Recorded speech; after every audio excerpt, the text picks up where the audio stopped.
Alright, I have no idea if I'm online or not. But yeah, we'll see how it goes. Yes, I think I'm online now, guys. Do you hear me even? Please let me know, because this is my first live stream ever and I have no idea if the voice is okay, if the volume is okay, if you even can hear the music or not. You know, I'm so stressed out. I'm just like, look at this. I'm sweaty already. So yeah. Okay. Sound is good, I hope. And do you hear any music at all? Because I tried to tone it down just as much as I could. I'm not sure if I did it right. I really hope I did, at least. So yeah, let's see. Volume is okay, it works okay, it's perfect. Wow, thank you guys. Sup guys, Soul Carrier, Lone Tech, Satos. Wow, there's so many guys here. This is so crazy, man. I'm gonna... Oh, okay. Where do I start? Welcome guys. The first ever Survivor live stream. I've never done this before, so I'm just trying to really behave here. But I'm gonna try to do my best to get together with you here. We're gonna do some chats together. You can chat with me on the Discord, my channel in the live stream chat, and also on YouTube, of course. And wow, I already got a super chat. Me Mini, well, thank you so much, man. I really appreciate it. I was not actually expecting that. So yeah, today we are actually going to talk about Pimax 8K, Pimax 5K Plus, and we're going to talk about the whole event I was on, the Pimax Backer Meetup in Berlin, together with Sebastian from MRTV, Mixed Reality TV, and also with Thomas from Voodoo DE. Some great German YouTubers. You really should check them out. They're lovely. So yeah, after that we're also going to do a Q&A, questions and answers. I will try to kind of like, well, answer your questions as good as I can, because I'm still on the NDA, the non-disclosure agreements. I'm not sure if I can tell you all, and I'm not sure if I can tell you my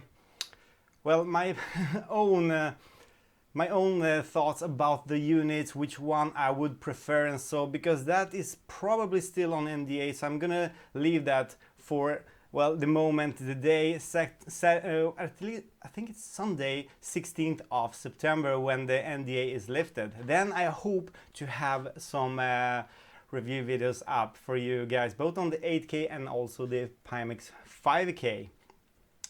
So, wow, I see just comments flowing in. I don't even know where to start, guys. I tried to make like a short list here, but I'm just getting blind here right now. First off, if you don't know, I was in Berlin from Friday to Sunday last weekend now, 2 days ago, and I was invited by the Pimax team to this event. This was a backer meeting. So all the backers of the Pimax VR units or headsets were welcome to join this backer meeting. They could try out the headsets. They could try out both 8K and the 5K in different games and different scenarios and everything. And I was there together with Thomas and Sebastian, as I said. And we had a great time together all weekend together with the Pimax team, as well as the Robin, the CEO of the Pimax. And yeah, I met a lot of backers on Saturday and Sunday. We were talking, we were discussing, I helped them with games, everything. And it was just awesome. I really appreciate all your kind words, everything. I really appreciate that you actually arrived there in Berlin, because some of you really travel quite long distances as well. Wow, guys, Will Flourish, thank you so much for the super chat. I really appreciate that, man. Thank you. So yes, we had a great time, and I'm so happy that you were there, that you actually could experience the both Pimax headsets for real this time in its final stage, because those units are now ready to ship in a few weeks. More about that in a moment. So yeah. Anyway, wow, where to start? So yeah, that was the meeting, and I am gonna reply to your questions during the Q&A about the meeting, what I think of it. And there are some things that were probably questionable during that meeting or meetup, because I posted more than 45, I think it's more, well, it is 45 clips from this event, where I interviewed and well, asked the backers what they thought about this unit while they're testing it, for example, and they left a lot of different opinions. There were so many mixed opinions. Well, I think 99% of them were actually very positive, but still there were some opinions that people started to question. I will try to answer that well, at the end when we are doing the Q&A. So I think that everything is gonna clear up a little bit at least, so you don't have any, well, doubts or maybe confusion, if I may call it so. So yeah, well, we're gonna talk about the meeting as well. I would like to first announce the news that Sebastian from Mixed Reality TV and also Thomas from Voodoo D already did before, like yesterday or day before even, that Robin, the CEO of Pimax, had a little private meeting with us during the weekend, me and Sebastian and Thomas, and we discussed a lot of things and we came up together with some ideas actually, and we kind of agreed together on when we're going to release the NDA, when the product should be released, how it's going to be released, also even the name of the Pimax 5K, the new Plus, was actually well, we decided that during that meeting, and that is so cool. So anyway, we got a lot of information during that meeting, and I'm going to give you, well, most of the information here. So listen up, guys, as you probably know, but I'm going to do it once again. The shipping of the Pimax 8K and the Pimax 5K starts at the end of this month, September. Yes, so we're at 4th of September, so well, it's less than 4 weeks now where the backers are going to start to receive their headsets whenever you pledge for the 8K or the 5K. So you're gonna, well, so you're gonna hopefully be able to start playing your games on your Pimax in the beginning of October. And as far as I know, there's gonna be mass production in stages. So for every month, there's gonna be more and more units produced. First month, I think they said around 700 units, maybe 500 and 700, and they're gonna be probably split in half. So maybe like 350 Pimax 8Ks and maybe 350 Pimax 8Ks. And yeah, so the final release is finally here. About the Pimax 8KX, nothing is still announced about that, and Robin didn't want to talk about it because that's something they're still working on with the dual cables, and so they need dual cables for this. So yeah, wow, Rob Cran, thank you so much for your super chat. I really appreciate that. Guys, you don't have to. Guys, please, thanks, but it's not, it's not the why I'm doing this live stream. I really want to make a live stream just to chat with you live. So yeah. Anyway, so yeah, the probability for this whole release being, well, starting at the end of this month is 90%, and that is very good odds. I think Pimax feels very confident now. They have probably already now a couple of hundred units already manufactured, and everything is with the hardware is already set, so they're not going to do any changes.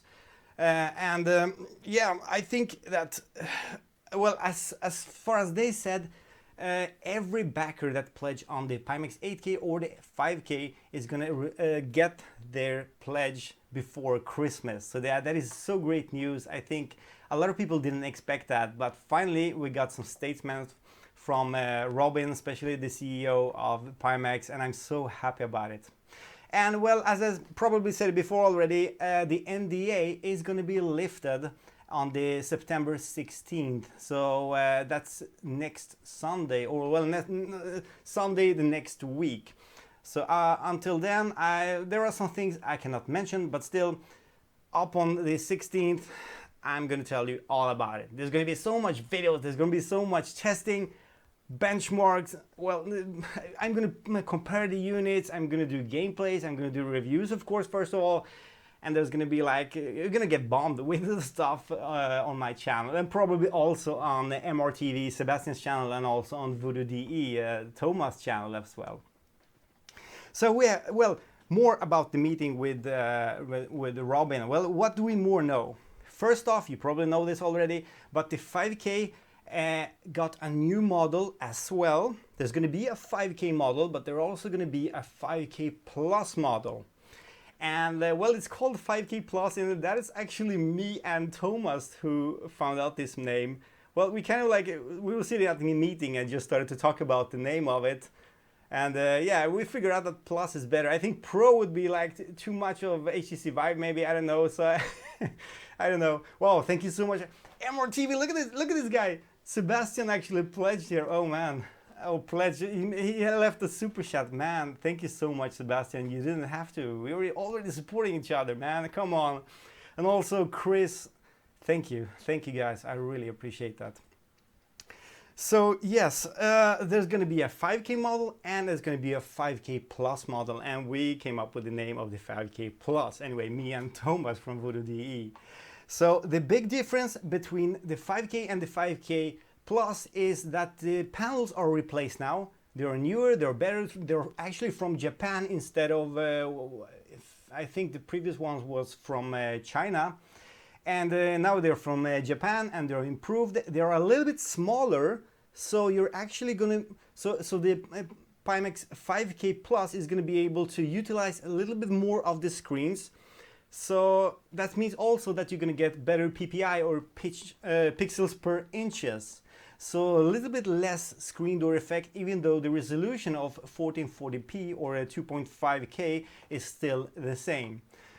So I think this is going to give us a little bit more sharpness, a little bit more clarity as well. Or I think I know, but yeah. Anyway, and also it's going to give us better colors, because the color unit or the color management on the panel has been approved with the new Japanese panel that's going to be introduced with the Pimax 5K Plus. So yeah, this is the main differences. There is like 9% or 9 or 10% more PPI, or well, higher PPI. And yeah, as I said, there's going to be two versions of this 5K unit at launch, at public launch or the retail launch. But every backer that pledged for the 5K is going to get the 5K Plus. So that's kind of like an automatic upgrade, because those new panels are actually more expensive. I don't know how much, but they're actually noticeably more expensive. Well, of course, obviously, Pimax had to invest a lot more money into this to make this 5K Plus headset. But all the backers that pledged for the Pimax 5K for only like 350 bucks, I think it was, are still going to get the 5K Plus, the new unit. But there's another thing into this also. If you are not, well, if you not happy, I cannot say if you're not happy, but if you decide to go with the 5K Plus instead of the 8K, you can actually do that without any problems, and you're also going to get $100 coupon or some kind of discount for accessories for the Pimax. And those accessories are, for example, the controllers, those cool controllers coming out next year. More about that in a moment. Also the hand tracking unit, because that hand tracking unit, the Leap motion unit that many or most of the backers tried in Berlin, is actually not included with the headset. So you have to buy it separately. It's $100, and that coupon you get if you go if you go from 8K to 5K Plus, you're gonna get $100 to spend, and then you can probably spend those on the hand tracking unit and well, have it for free. Also, there are other accessories as the upcoming wireless unit. A little bit more about that later. And I think most of you already know that we got $100 discount on the wireless unit. So I actually think that you're gonna be able to use that extra $100 and put it on top. So probably that wireless unit won't be so expensive after all in the end, especially for you who goes from 8K to the 5K Plus. So yeah, this is what we know about the 5K Plus, and these are the little changes that nobody even knew about before the meeting. When I got the 5K one day before I went to Berlin, I was quite blown away. I was like, wow, this is much better than I was expecting it to be. And now when I was at Berlin, I finally got more information about, well, the whole headset and why it's actually so good. But anyway, there was more info when I was talking to Robin, and he also mentioned that well, the controllers, this is not like 100% accurate, well, 100% waterproof info, but the controllers, there should be a first demo unit at the end of this year, and they're gonna be sent out some developer kits in Q1, probably to us, well, Pimax testers, maybe to other people as well, some other backers. And Robin said, as far as he's planning to, the controllers or the knuckle type controllers of the Pimax 8K and 5K Plus are going to be released somewhere around Q2 next year. So that doesn't sound bad at all. I mean, Q2 is between April and June, isn't it? Or July? Oh, well, anyway, it's from April and onwards. So yeah. About the wireless unit, we don't know yet. They have some cooperation with some company about it, and there's going to come more information about it later on. Well, do not expect the wireless unit to be released this year. Obviously, it's not going to be. So it's going to be probably mid 2019 or later. We'll see about that.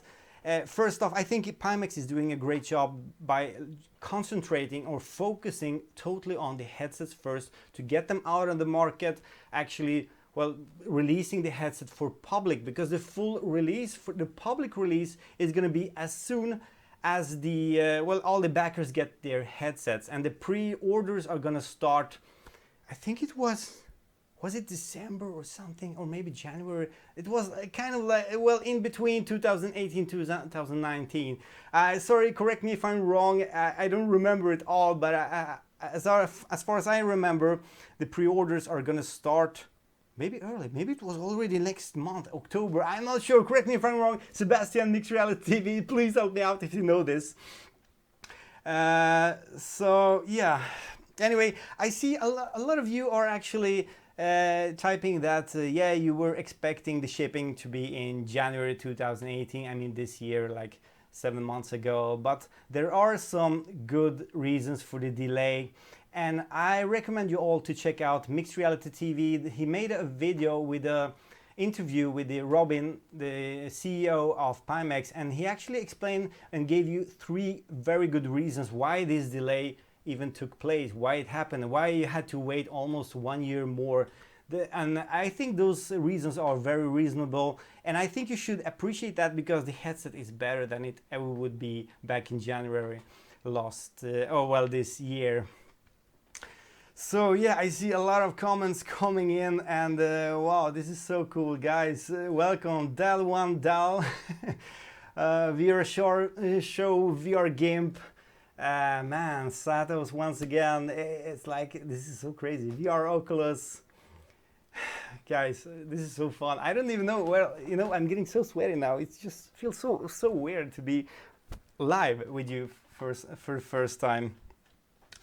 So yeah, this is, as far as I know, this is all information I know about the upcoming stuff with the headsets. There's going to be the fixed stuff for the lenses as well, or you have prescriptions for lenses or glasses. Those are going to be probably shipped, well, hopefully around New Year, or maybe the after. I don't think that's going to be included up on the backer shipping, the first shipping, but still, as you probably have seen in my clips, in my 45 different clips, there are many of them with people playing with the glasses, and I would say most of the people had no problems whatsoever using glasses with the Pimax 8K or the 5K Plus. There were some people complaining on the, well, that they touched the nose, force, made a small force on your nose and so, but that's going to probably be fixed with some new cushions, face cushions made by Pimax. They're going to include 2 of these in each package. And one is the normal one, and one is more thicker one, maybe like 1 or 1.5 centimeter more thick. So you can actually get more space in between your glasses and the lenses of the headset.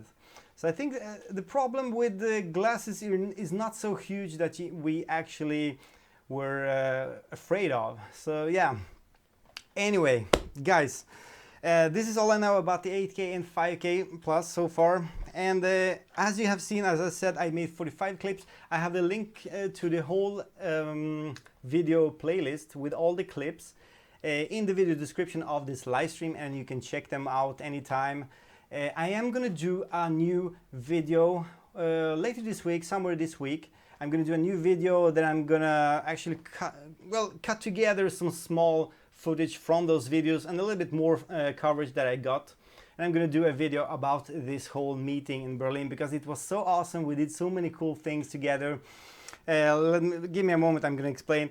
And I think that meeting deserves its own video, but it's gonna take 1 more or 2 more days, I think. I know a lot of people may have been disappointed because I never made a live stream during the event, but I've never done live streams before. I feel it's like too early for me. I felt like this has to work from the beginning. I don't want to, you know, screw this up. So that's why I just recorded with my smartphone and then I uploaded through the very slow Wi-Fi in Germany. And then at least I got some clips up there. So I think Sebastian from Mixed Reality TV, he made some very good coverage, both the interview with Robin, the CEO, and also he actually managed, I don't know how you made it, man, but you actually managed to make a cool 1-hour video with impressions at the end of the weekend. That was so cool made, and it was a very nice video giving you a lot of cool impressions from people. Sumatra Animator, thank you so much for your super chat. I really appreciate that. And also F-Man, thank you so much. Wow, that was way too much. Please stop, guys. Take it easy. This is, wow, thank you. This is quite crazy. Okay, I know I'm talking too much, but anyway, I'll just continue where I quit. Voodoo D also had made some cool videos already. Thomas from Voodoo D, the German YouTube channel, VR YouTube channel.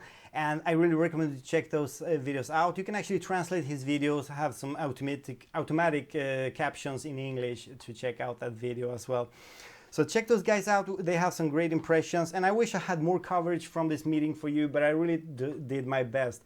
And I'm going to try to explain to you why maybe I didn't have enough time to interview every backer at that meeting. I maybe interviewed like 35 of them, and there were totally, I think, 70 plus backers at the event Saturday and Sunday. Well, first off, this meeting, we got invited by the Pimax team just to be there and maybe discuss with the backers and so give them some information and so. But when I arrived there, when me and Sebastian and Thomas arrived there, we were just like, well, I'm gonna just talk for myself, okay? I was so extremely hyped about it. I was so looking forward to this. So when I got there, I was just like, man, I want to do this all. I want this event to be perfect. I want every backer coming here to really enjoy this event. So when we started off on Friday, it was only for us testers. We first tested some stuff, but then we just like jumped into the computers and started to download games we wanted the testers to try out during the meeting. We started to configure the games, and you know, some games could take like 40 minutes to configure to just balance the settings in games, especially in games like Elite Dangerous, which is kind of a very demanding game in VR, especially when you're doing a high resolution in VR. So yeah, it took almost like 1 hour maybe to configure just Elite Dangerous on both the computers. There were 3 boots where you could try the 5K plus, 8K, and also the 5K plus. And there were also a 4th boot with the 8K together with the hand tracking unit, the Leap Motion unit. That unit was just only showing up 1 Leap Motion demo, but the other 3 were different games. So yeah, so we really set up everything, and we wanted to have as much games as possible, but somehow we needed like limit ourselves, because I felt like, yeah, we're gonna add 20 games, but that's impossible to handle. And you know, it's just we're never gonna make it to even customize the games to have proper frame rate and proper settings, proper image quality, everything. So we had like, I think it was 7 or 8 games per computer, and those were of course the best available ones on the market. I think it was Skyrim VR, it was Assetto Corsa, it was Hellblade, Pavlov, Onward. We're talking about those games most of the VR users actually play. So yeah, by the way, can you give me some feedback about the sound? I hear that the music is playing. I'm not sure if the music is too loud. Let me know in the comments, and I really hope that the music is not too loud. So, so you actually can hear me. That's the whole purpose of this live stream, I guess. So anyway, we configured the games, and then we tried a lot of them during the whole evening on Friday. Then we ate dinner together with the team and with the Pimax team. And then on Saturday morning, or Saturday, 3 p.m. actually, the backers started to come. We actually arrived much earlier on. Oh, there's no music. Okay, let me see, guys. I'm just gonna try to add. I don't know if you can hear any music. Maybe you can hear it now. I'm not sure. Anyway, we set up the games and arrived early in Saturday as well, just to make sure everything was correct and in order. We testers, but also together with the two Pimax representatives, Bob and, oh my god, the names are so blurry right now in my head, but yeah, you know who you are, guys, the Pimax guys that really made an amazing job in there. And also of course Robin, the CEO, which was there, he was there on site all the time with us. So yeah, the backers arrived at 3 p.m. and then we started off the testing. And what I did, well, personally, it somehow feels like I had tunnel vision the whole weekend, both Saturday and Sunday. I just wanted everyone to enjoy this weekend. I really wanted everyone to enjoy the games they were playing. So I was just like jumping between the stations, setting up all the games for all the people. I was configuring stuff. I put the headset on, put the headset off, and cleaned the lenses. I was using so much all the time. At the same time, I was trying to like record some videos, both with my camera and my cell phone, to have some videos uploading. And at the same time, I was uploading videos to YouTube and share them on the Pimax forum and also my Patreon site. So yeah, that was quite a lot to do, and I have been smoke free for 8 or almost 9 months, but I gotta admit, guys, I smoked during the weekend because it was so stressful, so I just couldn't handle it. But now when I'm home now again, I'm not smoking anymore, so don't worry. It's not your fault. I'm not smoking just because of this meeting. It was just during that event I really needed to kind of relax in some way. Wow, virtual reality, thank you so much for your super chat. I really appreciate that, guys. Thank you so much for your support. Anyhow, guys, I've been gone for like 3 months, and those 3 months were very, very long. And I think that it was quite unfair to just disappear from YouTube for such a long time, as I said in my last video, but I really needed that, and I'm so happy that you still understand me, that you understand my situation I had, everything about the depression and the stress related issues and so, but I'm so happy to be back now, and I'm so happy to see that every one of you is still here with me and you're supporting me. I mean, every Patreon is still here with me, and I got many new Patreons as well. We're like 45 now, so thank you so much. I really want to add once again that Commander Darklight is my official sponsor. He's he's sponsoring me with a little bit more, or much more, on Patreon. He's sponsoring me with $100 a month, and that's way too much. I know I don't deserve it, but I really appreciate your help, man, and you are the official sponsor, and I'm gonna try to make the best of it. I don't know how I'm gonna be able to give you content enough worth $100 a month, but still I'm gonna try to do my best, and I'm also gonna every time I'm gonna mention you, of course, in my videos as well. So yeah, wow, where are we? So yeah, the whole meeting was crazy. There were so many backers just coming in there. We tried so many games, and the thing is that we had maybe like in total 12 or 14 games maybe at the meetup, but somehow I felt like well, Pimax gave us the freedom of actually showing off which games we would like, but I just felt like we need more. So I actually, some of the backers that wanted to try Fallout 4 VR, for example, The Lab, Adrift, and some other games, I just like play it. I mean, why not? It's already installed on that computer. I actually logged in with my account, my Steam account, on one of the computers, so we could play some specific games, especially the IL-2 Sternovich, and you know, it just felt like being at home. It didn't really feel like a roadshow or something where you're limited to a certain type of games. You actually could do wherever you want simply on those computers. Actually, we gave the full rights for the backers to make settings changes in Steam VR, in P-Tool, in the games itself. Sometimes sometimes it got a little bit too messy when the settings were changed too much, especially in Elite Dangerous. So everything just, yeah, some people just turned up the super sampling way too high, so everything was like a slideshow, but still it looked awesome. So anyway, I think it was a great idea that the backers could do practically anything on the meeting, so they could feel like they just were at home trying out the headset. Also, those 5 to 10 minutes planned per backer was just bullshit, I think, because there were actually testers who played with both the 5K and the 5K Plus and the 8K for like more than 2 hours total. So yeah, there was a lot of time, especially because we had 4 stations to try everything on or especially 3 stations with all the games we wanted to try. Greg Xerox, thank you so much for your super chat. I really appreciate that, man. Wow, this is crazy. Wow, maybe I should turn off the super chat soon. This is getting out of control now, you know. Thank you, guys. So yes, I know I'm talking way too much and time flies by. We have been online for like 30 minutes now, and I've just been rumbling, just like always. I know this is actually happening me first time ever. I'm talking to you live.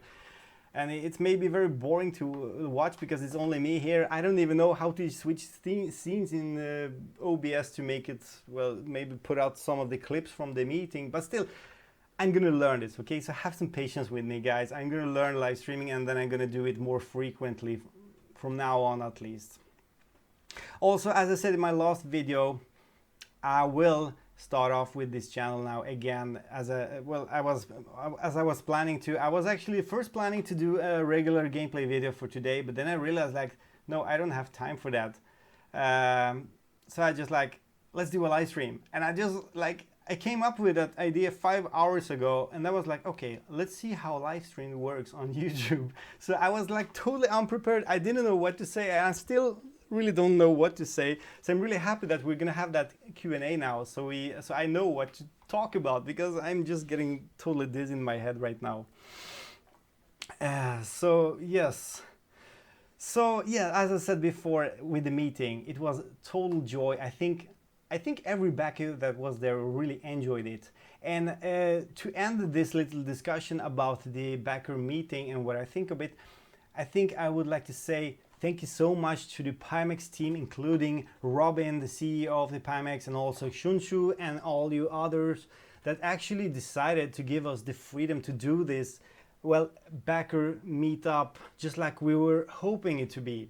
This was really a great time, and this was really much better than we ever expected it to be. And I think all the backers and the audience out there feels the same.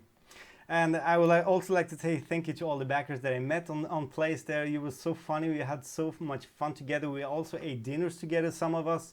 We were out on the club at the evening having some drinks, some of us. It was just awesome. It was really, really a great time for me. So yes, wow, where are we? We're gonna move on now. I think we're just gonna go to the questions and answers now. I think it's about time you can actually say what you think as well, because I'm just rumbling and talking way too much otherwise. I got a first question very early at this chat. Actually, it was like it was from the General Geno on the Discord live stream chat. He asked me, well, if I had the time to test the 5K Plus already. And well, the only time I tried the 5K Plus so far was the day before I went to the Berlin. That was like 2.5 hours maybe I got totally with it. I tried a couple of games. I tried the Steam VR environment or so, but I haven't got any time to try it yet. Why? Because I was sleeping 13.5 hours almost this night.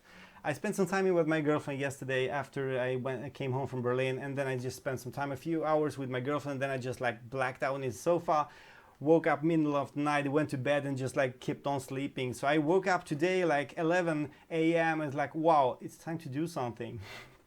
So yeah, I just packed up everything here again. I have the headsets here, but I have not started to use them yet. Oh, this is actually the old M1. This is the new M2, and this is the 5K. I think so. They're so similar, both of them. So I have no idea which one is which. Actually, nothing says that it's a 5K or 8K, so at least not on these units. So I don't know, but they're brilliant. They're beautiful, I mean. So yeah, not yet, but I will start to do that probably later this night or tomorrow morning. I'm gonna start my big session of testing things because I have less than 2 weeks now, and I gotta do 2 reviews and a lot of testings, and I gotta make those videos, and yeah, it's gonna be a hectic 2 weeks. So let's see, do we have some questions? Well, when are we gonna get the base station? Brett S asks. Well, I would say that's not sure yet. I didn't get any clear information about that from Robin yet.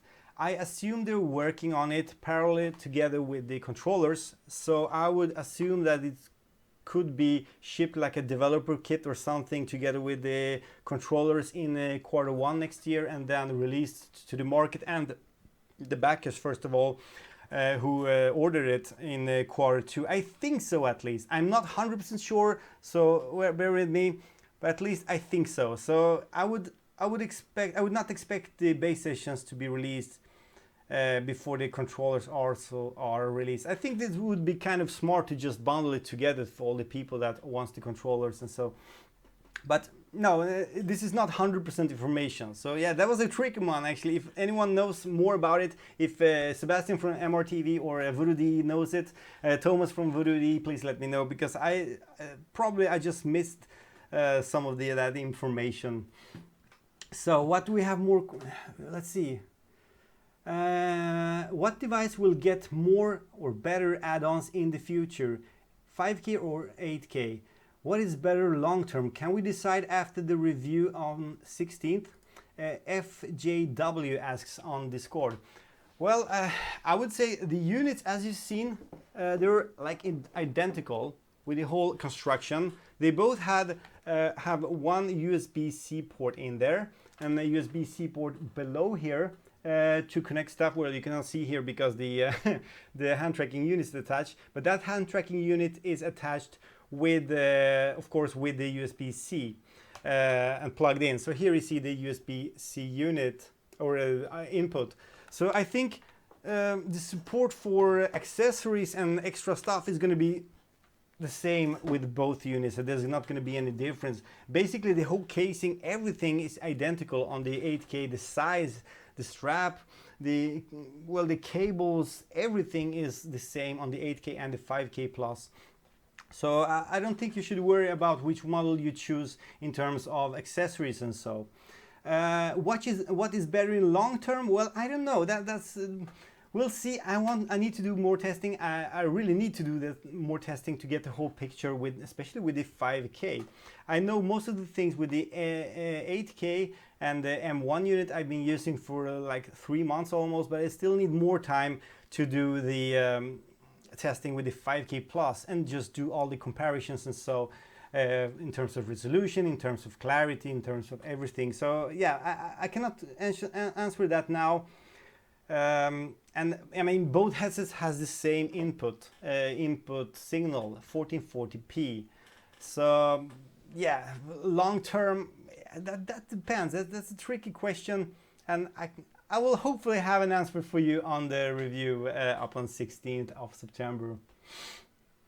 So yeah, I need sleep. I need to sleep.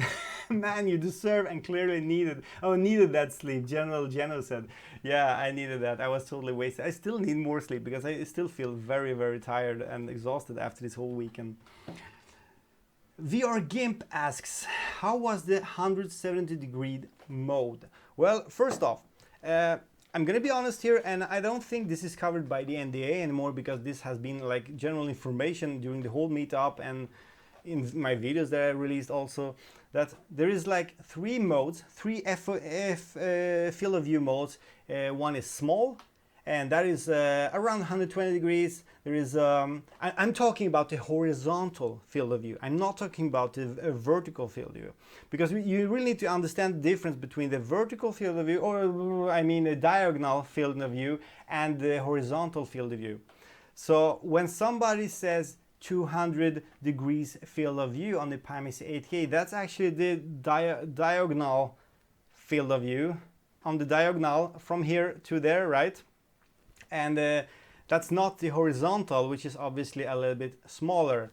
So the 200 degree field of view, the largest one, the large, is actually around 170 on the horizontal plane. And don't panic now, because this is not small field of view, this is a huge field of view, and most people actually get the perception of that it's actually much larger than 170, but there's something in the around 170, and there's in middle between field of view between those 120 and those 170, and that is a normal field of view mode, which is maybe like 150 or 155 or something like that. I cannot tell you exactly which mode I actually prefer, but I can tell you that you will probably not get disappointed with both the bigger field of views, because they're really nice. There's been so many speculations about the field of view and stuff, that Pimax is cheating you. It's like it's not 200 degrees field of view, but maybe I cheated you as well, and I apologize if I did, because I've been watching my old Pimax 8K first hands-on review I did after Amsterdam last year, and in that video I actually said 200 degrees field of view, and I was maybe not even reflecting why I said that, because it is 200 degrees field of view like that, but not like that. And that is quite obvious, that is quite clear to see if you just watch the trailer for the Pimax 8K, the short video you can find online or anything. This is 200 degrees, not this. So yeah, but anyway, guys, there's really nothing to complain about, nothing to fight about. The 200 degree field of view, 170 degree, it really is a lot. It's like a game changer, well, compared to other headsets. More details about that later on. I cannot say too much, but I think everyone agreed on the meeting that the headsets were awesome. So yeah, let's move on. Man, I'm talking way too much. I gotta be fast trying to answer all the questions. What day is the review? It's going to be on the 16th of September. Ragnos Pantaleon asks, hey man, thank you so much for your support, by the way. Good question, VR Gimp. Let's go back and check what VR Gimp says. Software will improve on board. Hard to say better or worse. Well, we'll see. There should be some question here. Here's another question, by the way. Oh, I think he meant the VR Gimp. How was the 170 degree mode? Well, that was what I just explained. It's great, but I'm not going to go into personal details. You have to watch my other clips from all the backers trying it, and you're going to see their impressions, and it looked like all of them loved it. Anyway, there's another question from Peter Kjellgren, a Swedish guy. Welcome. Tjena. How's the black level 5K versus 8K? Well, I'm gonna just give you info I got from the backers, as I cannot tell you the difference by myself, and I actually didn't spend time enough on the 5K plus or the 8K to really make that comparison in detail, but I think most of the people said that both headsets has quite similar black levels. I mean, both headsets has LCD panels, they are not OLED panels, and even though the new panels on the 5K Plus are improved, they are more expensive, they're Japanese, I didn't get the feeling that people said if the black levels were better on the 5K. I don't think so actually. So I would expect the same black levels. And also something about the black levels and some other features. I could just add that in between all the Q&A here. Black levels, first of all, it all depends on what game you play. If you play a light game or like a racing simulator, and you like Assetto Corsa, Project Cars 2 or whatever, if you look at the black little, well, at your trousers, which are maybe black, that blackness is going to be pitch black, you know, because that's because of the contrast, how our eyes are seeing the image, you know, bright scenes or bright stuff next to black stuff. It's of course the black levels are going to be perfect on that little black spot.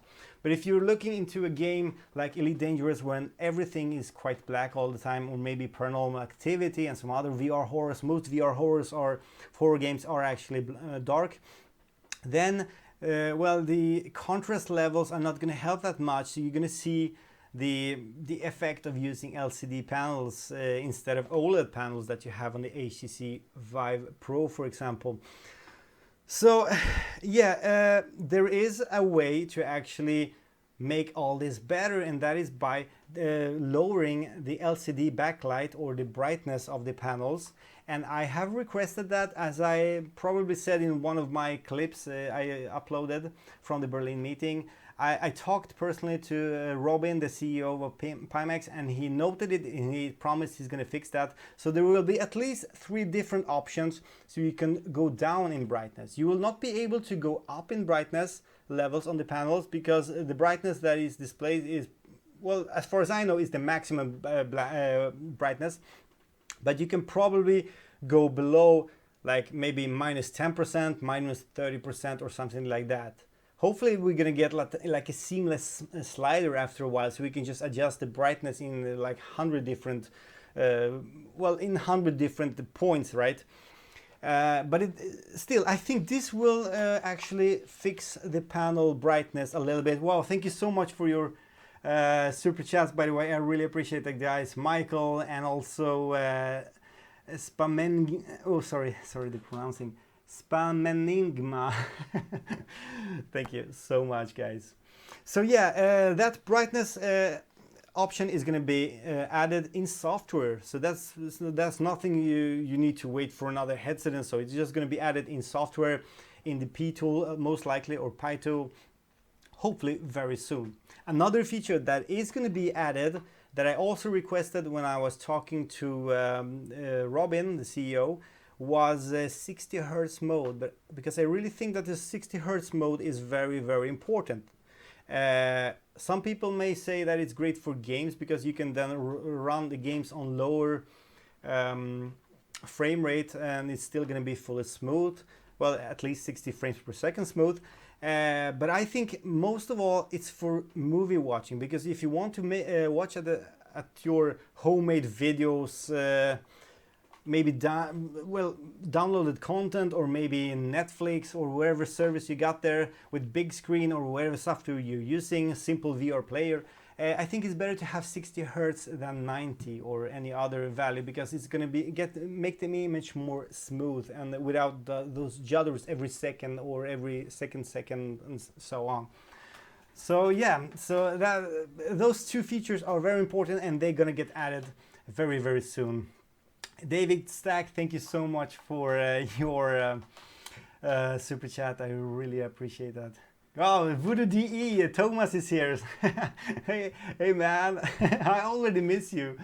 Wow, so many guys here that I recognize now. It's crazy. My brother is here, by the way. Dempaz, that's Dennis, my lovely brother. He's turning 25 next year.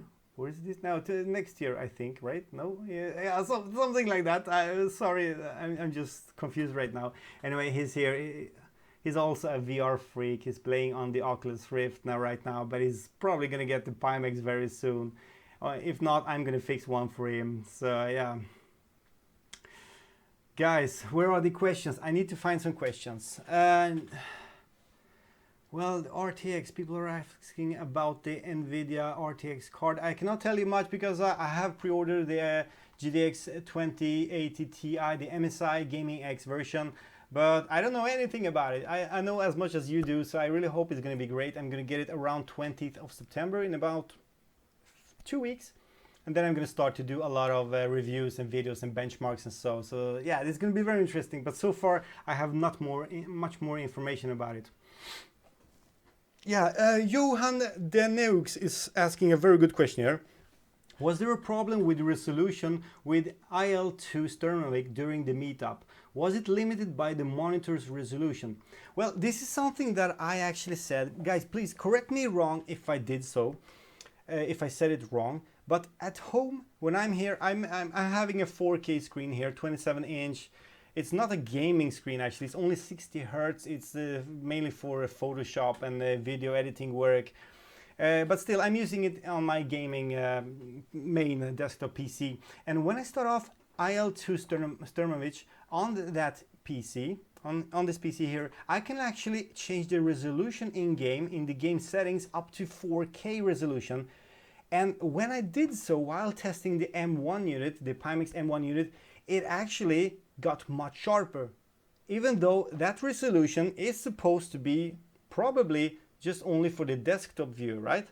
But for me, I really felt like it was affecting the resolution inside of the VR headset as well. I actually got worse performance switching that view, but it was super sharp and super clear. It really felt much more clear than it did during the meetup, where we only had access to 1080p resolution displays, so I could not even change the resolution in-game higher than 1080p. So correct me if I'm wrong, is the monitor size or ability, what resolution the monitor can get, is it affecting the game image in IL2? Because I think so. We were playing IL2 Sturmovik only, we just played any random single player mission, but already in the main menu, we're standing in the hangar. When you're sitting there, you have the main menu in front of you.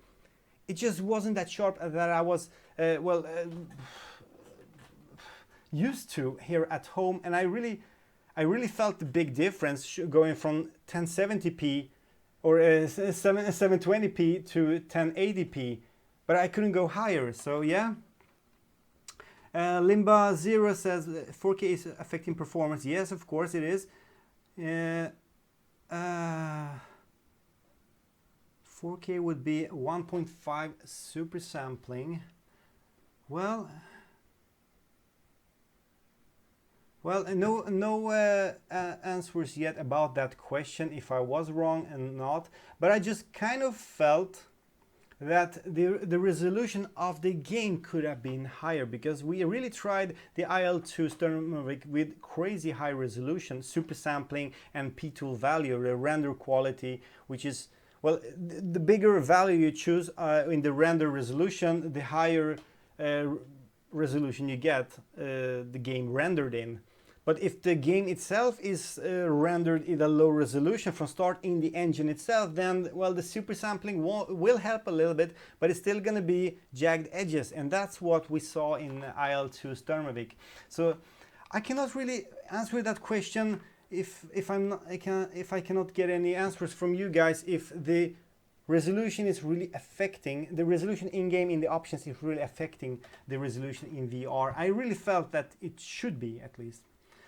Serrated Edge, thank you so much for your super chat. Really appreciate that, guys. Thank you so much, all of you.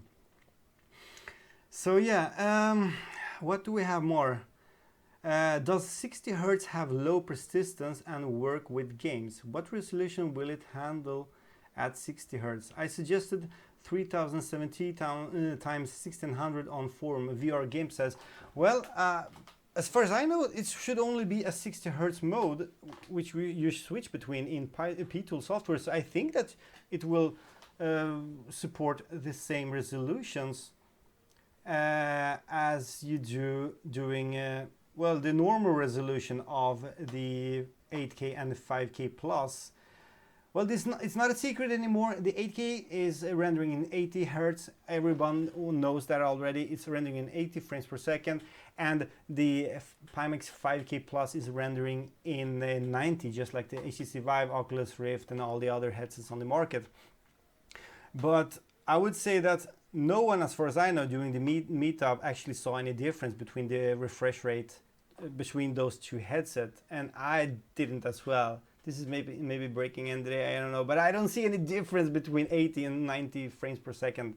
As long as it's smooth, as long as it's holding the frame rate that it should be, then it really is smooth during your head. And I have tried Gear VR, and I actually have tried Oculus Go now. I did it on the event, and I could actually feel the lower refresh rate, but I cannot do that on the Pimax 8K or the 5K Plus.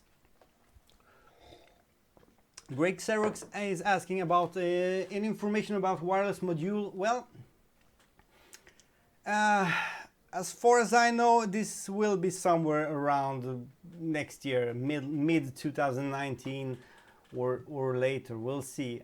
I think Pimax needs to concentrate and focus on all this stuff that needs to be finished now. And this is the headset. The headset is finished now. It's going to start shipping. But then we have the audio strap, which they're hopefully working on already. They have like working prototypes soon, I hope. And then we have the controllers and everything. So I think that the wireless unit is a little bit too early to request that yet. I would not hold my breath until at least Q2, Q3 next year. I wish it could be earlier, but yeah, I think they need to do stuff one step at a time. It's not rush anything here. So Jamie Campbell, thank you so much for your super chat. I really appreciate that, man. Thank you. Sumatra Animator, is TPCast compatible with Pimax? No, not as far as I know, not now. The thing with TPCast is that all the units of the TPCast, I'm going to actually show it here because I have all my headsets laying here, so I'm just going to show you. If you look at the power adapter for the TPCast, this is the one for the HTC Vive. If you look at the power adapter, it says the voltage that is used in here on that little, on that little label. And it's different for both HTC Vive and different for the Oculus Rift TPCast. And it's of course going to be different on the upcoming versions because every headset uses different kind of voltage to drive the panels to really make everything to work. And there is no version that can handle the Pimax 8K or 5K Plus as far as I know. And also those two units are using DisplayPort and not HDMI. So no, not yet, but I really hope that they're going to cooperate with Pimax 8K, well, next year or so. I mean, it's two Chinese companies, so they really should work together. I think personally the Pimax, the TPCast is a great unit. It has some software flaws, but the hardware is great. It just works. When it works, it really works great. As if you configure it right, if you make it good, then it works. if you well make all the steps you should make, then it's gonna work. There's gonna be no problems whatsoever, I think. TPCast for the Vive Rift has been confirmed not to work with Pimax. Zaid says yes, that's probably correct. Thank you. Pixel, this is the first mention of wireless. Pimax Reviver works for Pimax. Well, I really don't work, guys. I really don't work for Pimax. I get nothing. I get not paid from Pimax. They actually paid my visit to Berlin. They did that because I told them I cannot afford that. It's a lot of money, you know. Berlin, it was quite expensive. Also doing the EFA or IFA exhibitions that is still going on right now in Berlin. And Pimax actually decided to pay my ticket and so. And I really appreciate that, but that doesn't mean I'm in some way, well, forced to be positive for Pimax and so. No, I'm very positive about all this, all about the units, but that's only because I think those units are great. That's the only reason I need.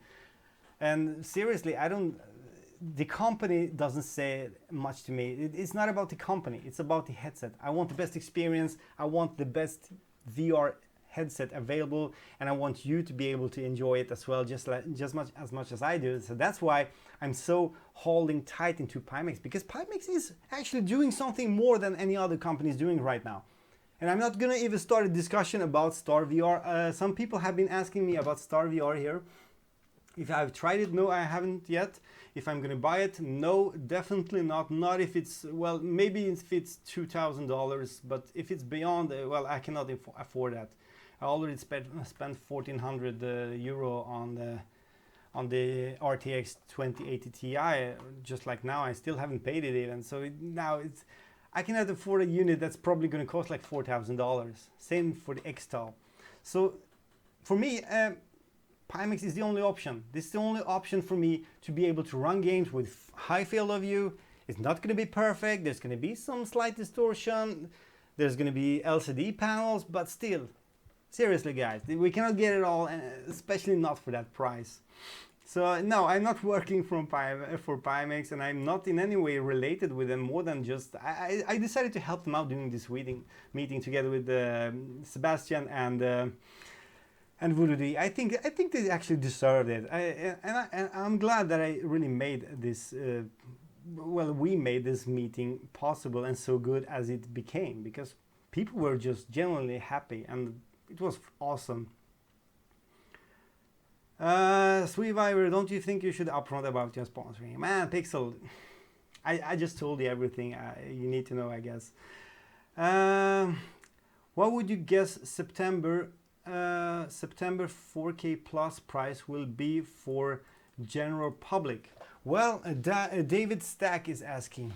I would say I don't know much about the price they're gonna have for the 5K Plus, nor the 5K or the 8K. Upon the retail release and pre-orders, there's going to be all the 3 units available. The old 5K model with the old LCD panels, and there's going to be the 5K Plus with the new LCD panels improved with the PPI and the colors, and there's going to be the 8K, of course, but I have no idea about the prices. We only know the Kickstarter prices, and they were very low. I mean, you could get the 8K for $450, and I think the first 5K units went for $300, and that's quite ridiculously low. I don't know. I cannot tell you more about the prices, and I think you should wait for that until we get some more information. And it could be anything. I think though, this is my only thing that I could say, is that I think that Pimax is gonna try to compete. They need to compete as well in the market to grow, to get new users.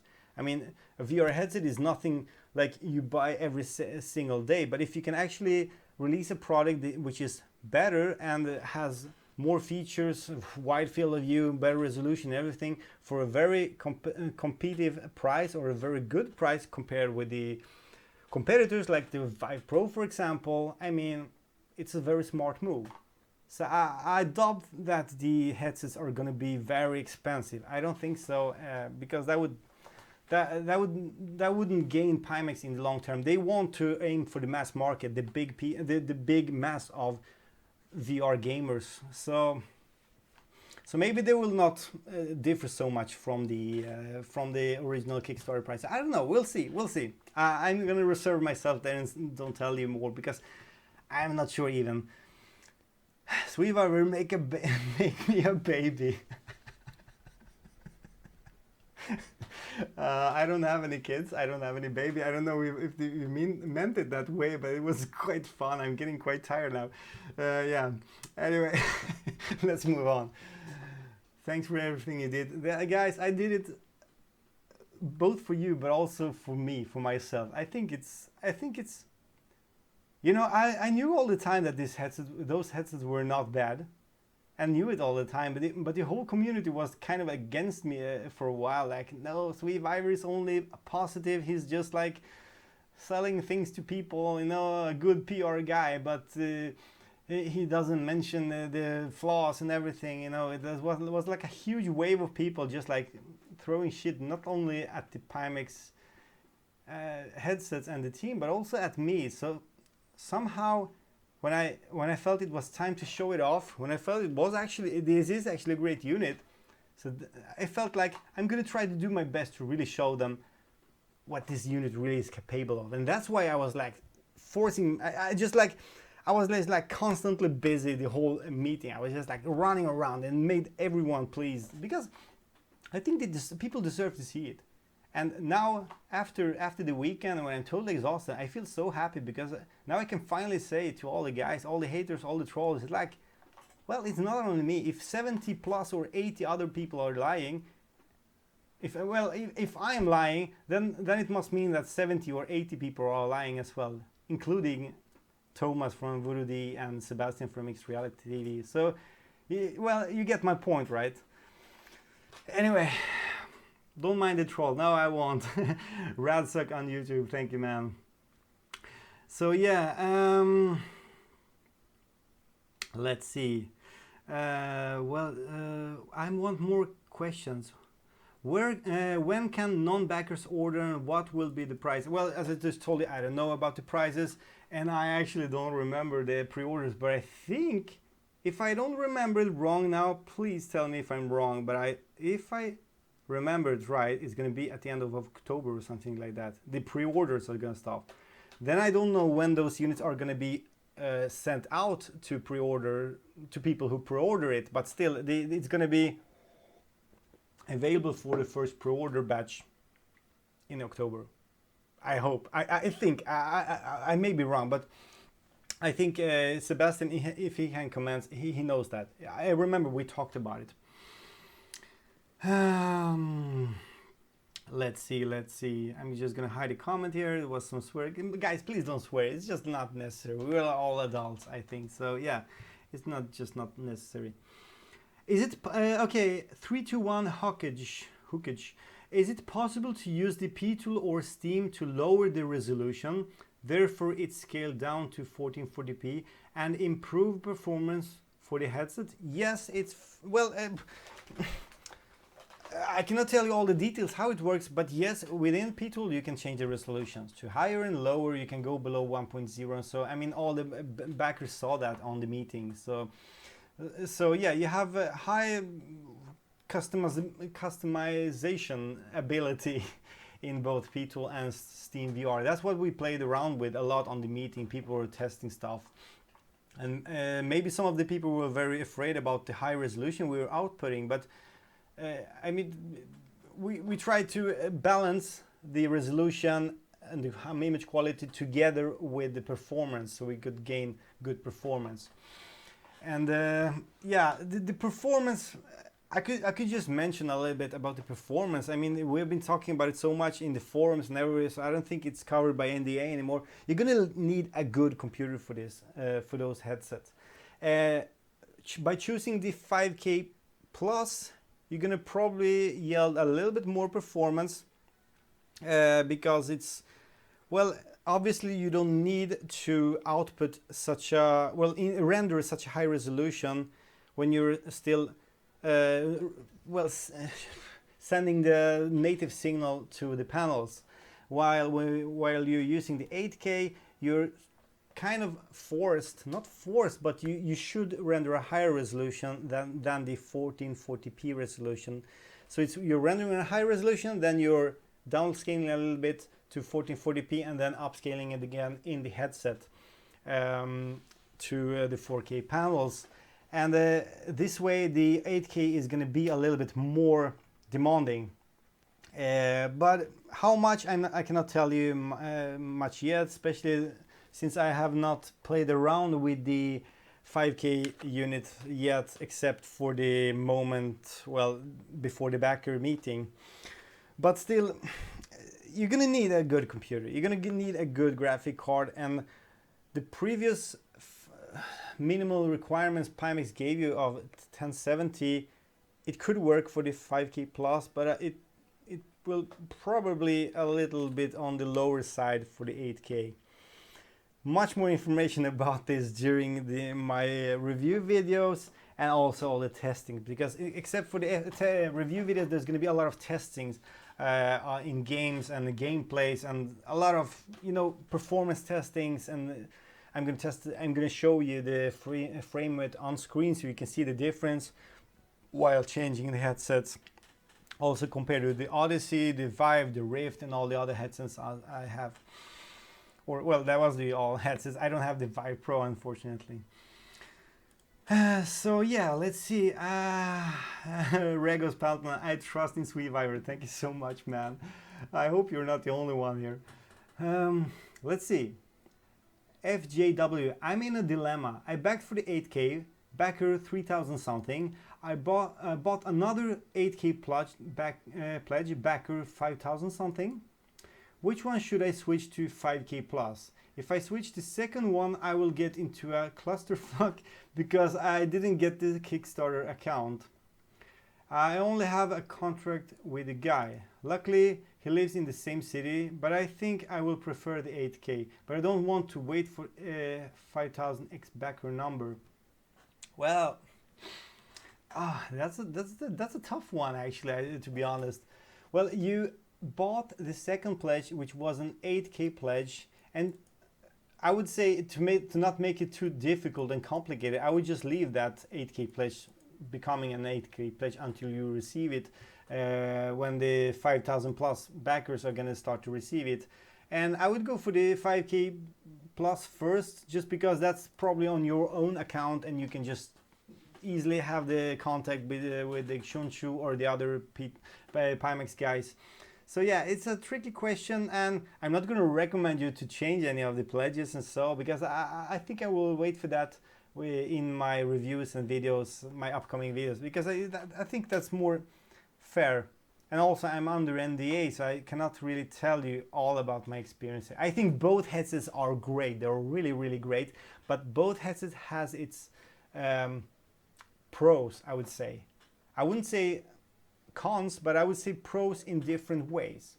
You have the Pimax 8K with the higher resolution of the panels, which is 4K, and then you have the Pimax 5K plus, which is with panels 1440p. But the 8K is upsampling the game signal from 1440p to 4K, while the 5K plus is actually showing off, well, a native resolution of 1440p, and if you upscale it, it's going to or if you super sample, it's going to of course be sharper and so, but it's still it's a little bit more 1-to-1 pixel native vision on the 5K plus, which means also it's going to get a little bit more clarity, but at the same time it's going to get less or worse screen door effect, a little bit.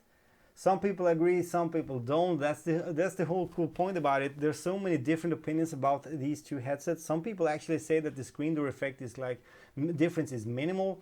Some people say there is a huge difference between the two.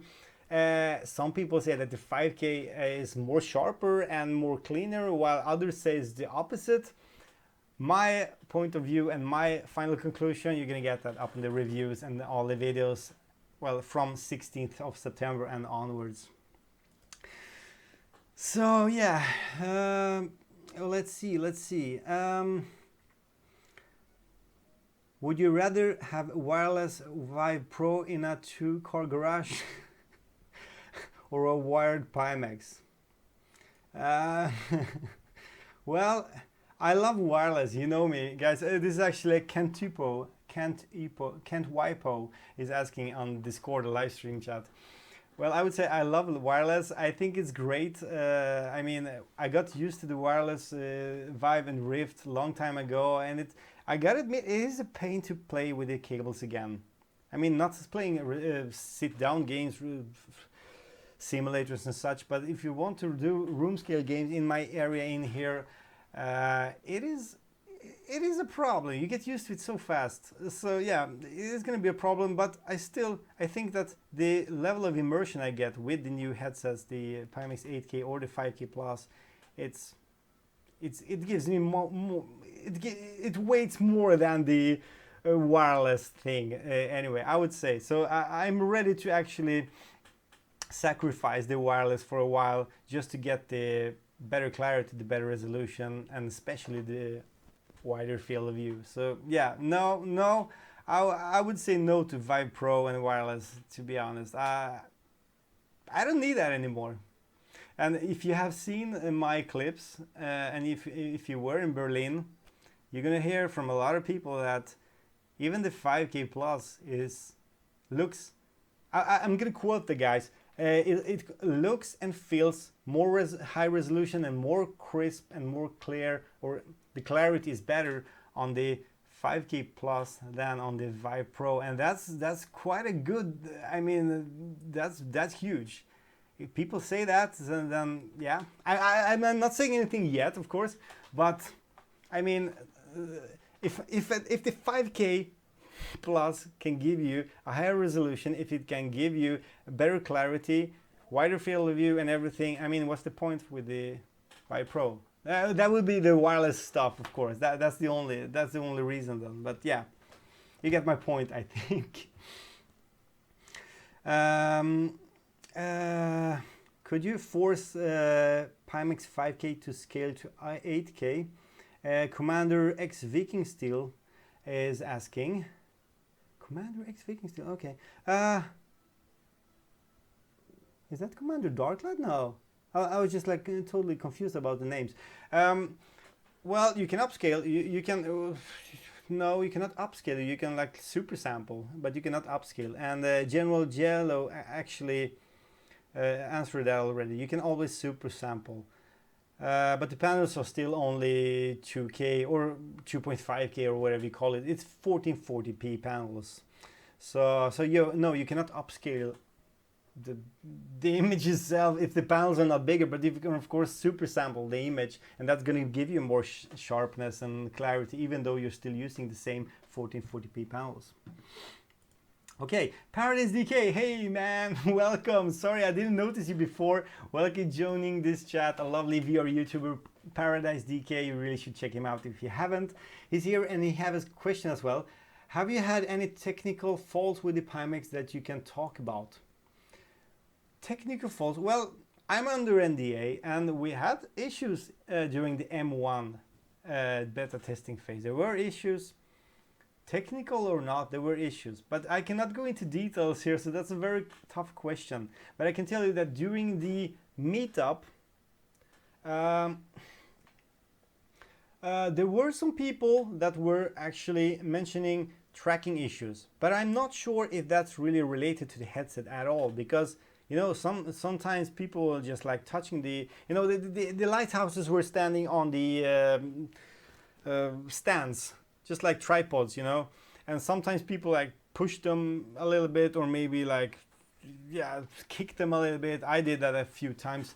So it could be it as well that the tracking was not perfect just because of all people moving around, and also maybe because of some kind of occlusion happening when we have several headsets and the lighthouses in the same area. But other than that, no, I wouldn't say there were any issues, technical issues during the whole Pimax event in Berlin, at least. So no, no, wouldn't say that. Wait a second. Apex Triple X asks, Vive, is that still a word in your lexicon, Sweetviver? Well, of course it is, guys. Vive, there's nothing wrong with Vive, guys. I gotta tell you, I gotta say, there's nothing wrong with this headset. I used it for such a long time. I made a lot of cool videos with it. I've been enjoying it so much. But, you know, it's the same thing when you buy a new car. Even though you love it a lot, after a while you just have to replace it. And now when we have the opportunity going from a BMW to almost a Porsche or a Ferrari, you know, in comparison, it's like a big comparison, big difference between those headsets. So yeah, I won't be using the Vive much. I won't be using it much at all. Well, except for comparison videos, and so I actually tried the Vive on the Backer Meetup in Berlin. There wasn't Vive station there as well, and it was, you know, it's so crazy when you get used to the wide field of view. Let me give you an example, okay? Here's the field of view of the HTC Vive or Vive Pro, right? when you start with the game, when you're playing with the games a lot, you're gonna see that field of view.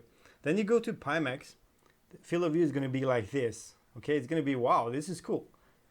But then again, you go back to 5 and you just check, and suddenly the field of view is like this. You know, it's like you half the field of view for some freaking reason. It just feels smaller than ever. It's like, was it really that narrow before? I mean, and this is the feeling you get. It's the same going wireless. Before TPcast, it was so easy to just jump around with that cable. I really got used to it. But once I got wireless TPcast and made it wirelessly, started to jump around and turn around how much I want. And then I play with the Pimax now, which is corded. It's really difficult to play with the cords. So yeah, well, Vive is not a bad headset, nor is the Rift, nor is the Samsung Odyssey, or nor any other headset, not even the Vive Pro, even though I think it's well overpriced. But I think that the Pimax 8K and the 5K Plus has something much bigger here that really changes the industry a bit. Wow, wait a minute. Thank you so much, Satos. He's one of my patrons. Thank you so much, man. I really appreciate that. Wow, really thankful for your support. Then let's move on. Okay, we need more questions. I know I'm really bad. I'm so slow at replying all the questions here. Let's see. I wonder if the VR Roundable guys are watching this. Well, I wonder that too. Hi guys. I've been watching a lot of their shows as well. I really enjoy VR Roundable. Do we really want more clarity in VR horror games? Lol, Regon Spaltman says. Well, of course, we always need clarity, but yeah, I think I would say in horror games, the field of view is maybe not adding that much. Maybe it actually even spoils a little bit of the excitement, because you see more when you're walking past a narrow corridor and just walking by. You're gonna see much more in your peripheral vision, and then you're gonna like notice stuff earlier. If you have a narrow field of view like you have with the Vive and the Oculus Rift, it's so much more creepy, because you have to move your head a lot all the time to just notice things, and you're gonna get more of a shock when something just standing by you to the left of you.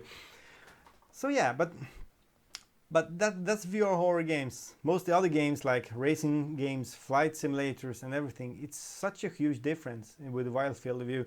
It's really crazy. I mean, maybe you don't think about it even, but when you're sitting in a car, I actually asked one of the backers during the meetup when he was playing Assetto Corsa if he really saw something in that right car mirror.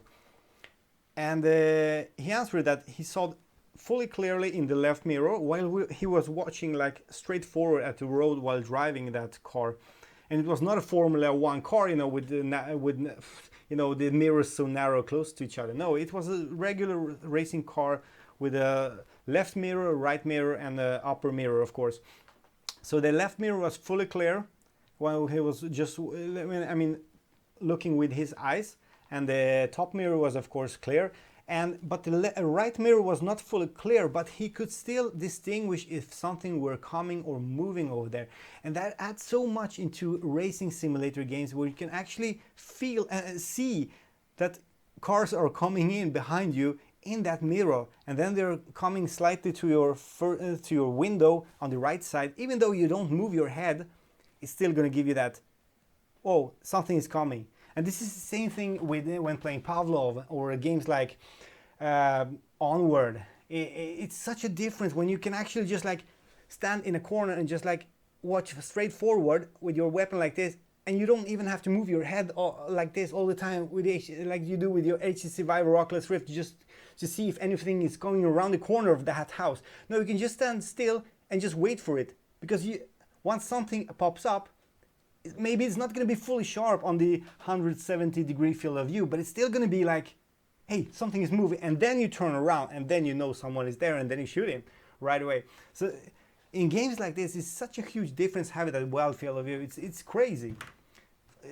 I mean, think about dogfights in flight simulators like War Thunder or EL2 Sturmovik, Digital Combat Simulator. Those games really benefit from wild field of view. And all shooters, all well, sports games as well, maybe, I guess. There's a lot of cool examples, but I would say VR horror games, well, maybe that's the only genre where games maybe not benefit too much from the wild field of view. Wow, guys, thank you so much. Jonathan Tate, thank you for your super chat. I really appreciate that. And also F-Man, hey, didn't you pledge already once? Come on. Or maybe I'm just missing something, but come on, take it easy, guys. Thanks a lot. Okay, there's someone is asking about Oculus games. And the thing is that Lucky's Tale was fully playable on one of the stations during the meetup. We were actually planning to have more games because I hope I'm not breaking any NDA now, but most of them work. Without revive. Yeah, so I think I said way too much now, but yeah, forget about revive. Anyway, there were not many people even asking for the Oculus home games at all. So I was not even thinking about just like turning on like Lone Eco, for example, or Arctica 1 or any of those games. You know, I think there were a few people playing Lucky's Tale actually, but those I never talked while they were playing those games, and they never mentioned those games. I heard that from Thomas, I think, from Voodoo Thomas. He said something about people who were playing Lucky's Tale, but somehow I totally forgot about Oculus home games. There are not so many Oculus home games that are really that big as like Pavlov or the other games. And even though Pavlov is, I mean, you can find Pavlov and Onward and most of the games on Oculus Home as well. It's still a Steam VR game from start. So yeah, you get my point. So yeah, there were not many Oculus Home games tested, but don't worry way too much about it. I won't say it's native support, but it's working. Yeah, anyway, Leif Dente, thank you so much for your pledge. I'm really happy. I really appreciate that. It's not called pledge, it's called super chat, I know, but I cannot find the word. Thank you so much for your support, as well as Slassification. Wow, Slassification. Thank you so much, man. Anyway, I need to really answer questions now. I have no hurry, guys. Let me know. Do you want me to quit this live stream or do you want me to move on? I can move on for like an hour more, but I don't know if people are gonna even watch this stream. Right now we have 248, or well, as far as I can see, 248 watching people. This is crazy. 250. Is this accurate information, guys? Seriously, I was hoping to get like 100 viewers, but we're above 250 now. This is crazy. Thank you, guys. Wow, man, for being a small channel that almost completely died for 3 months, I gotta say I'm more than happy that you are here. And I'm just talking gibberish right now, I think. I don't know.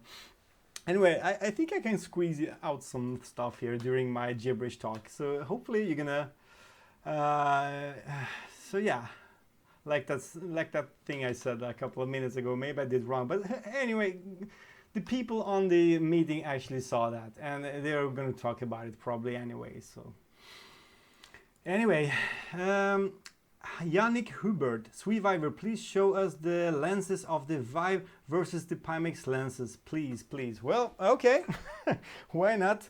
I'm gonna grab the new headset. I don't even know if this is the 5K or 8K. I think that's the 8K actually.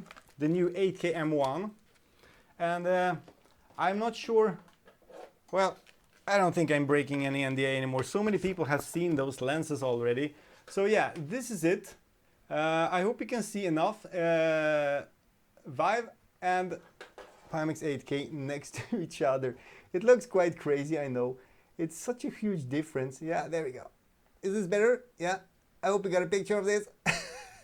Please don't kill me, Pimax, for showing this, but I seriously, this is not a big. I mean, this is no secret anymore. The lenses are huge. There are still Fresnel lenses, but they're huge, and they may not be perfect, but they're very, very good. I would say, especially for the purpose. I mean, we're doing something totally different. We are rendering a much wider image, and projecting it optically. I mean, we are not fooling your eyes.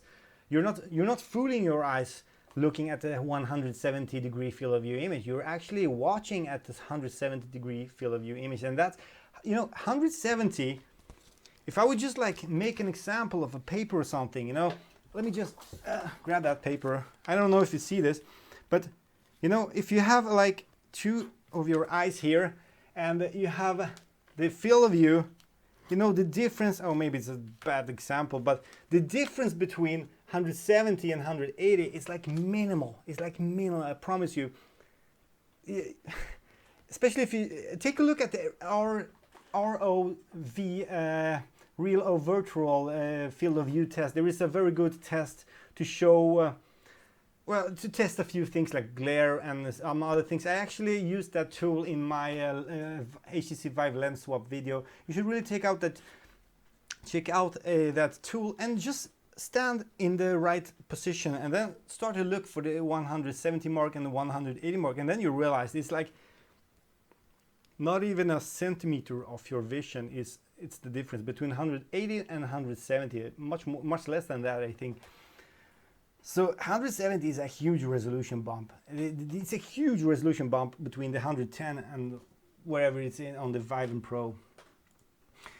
So let's see, is there a possibility for the modders or developers to hack the 8K to render 4K per eye and bypass the scaling, more likely to convert it to an 8KX? Shadow Alocan is asking. Hey Shadow Alocan, I've seen you a lot of times before. Thanks for joining.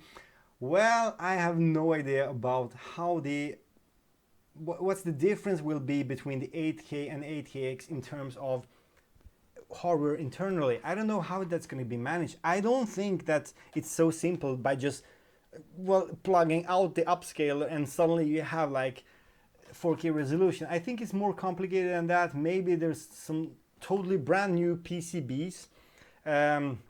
I mean, the motherboard inside of the headset, there is actually some kind of motherboard inside of those headsets that is actually making everything to work.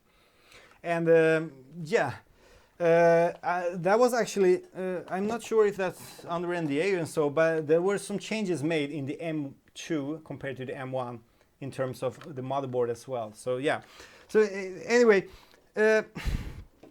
it's I don't think that's so simple, so you can just hack it softwarely also. Maybe if you can just like solder stuff and so inside of the headset, maybe, but I would just, most likely we'll just have to wait for the 8KX before we even get that native 4K resolution.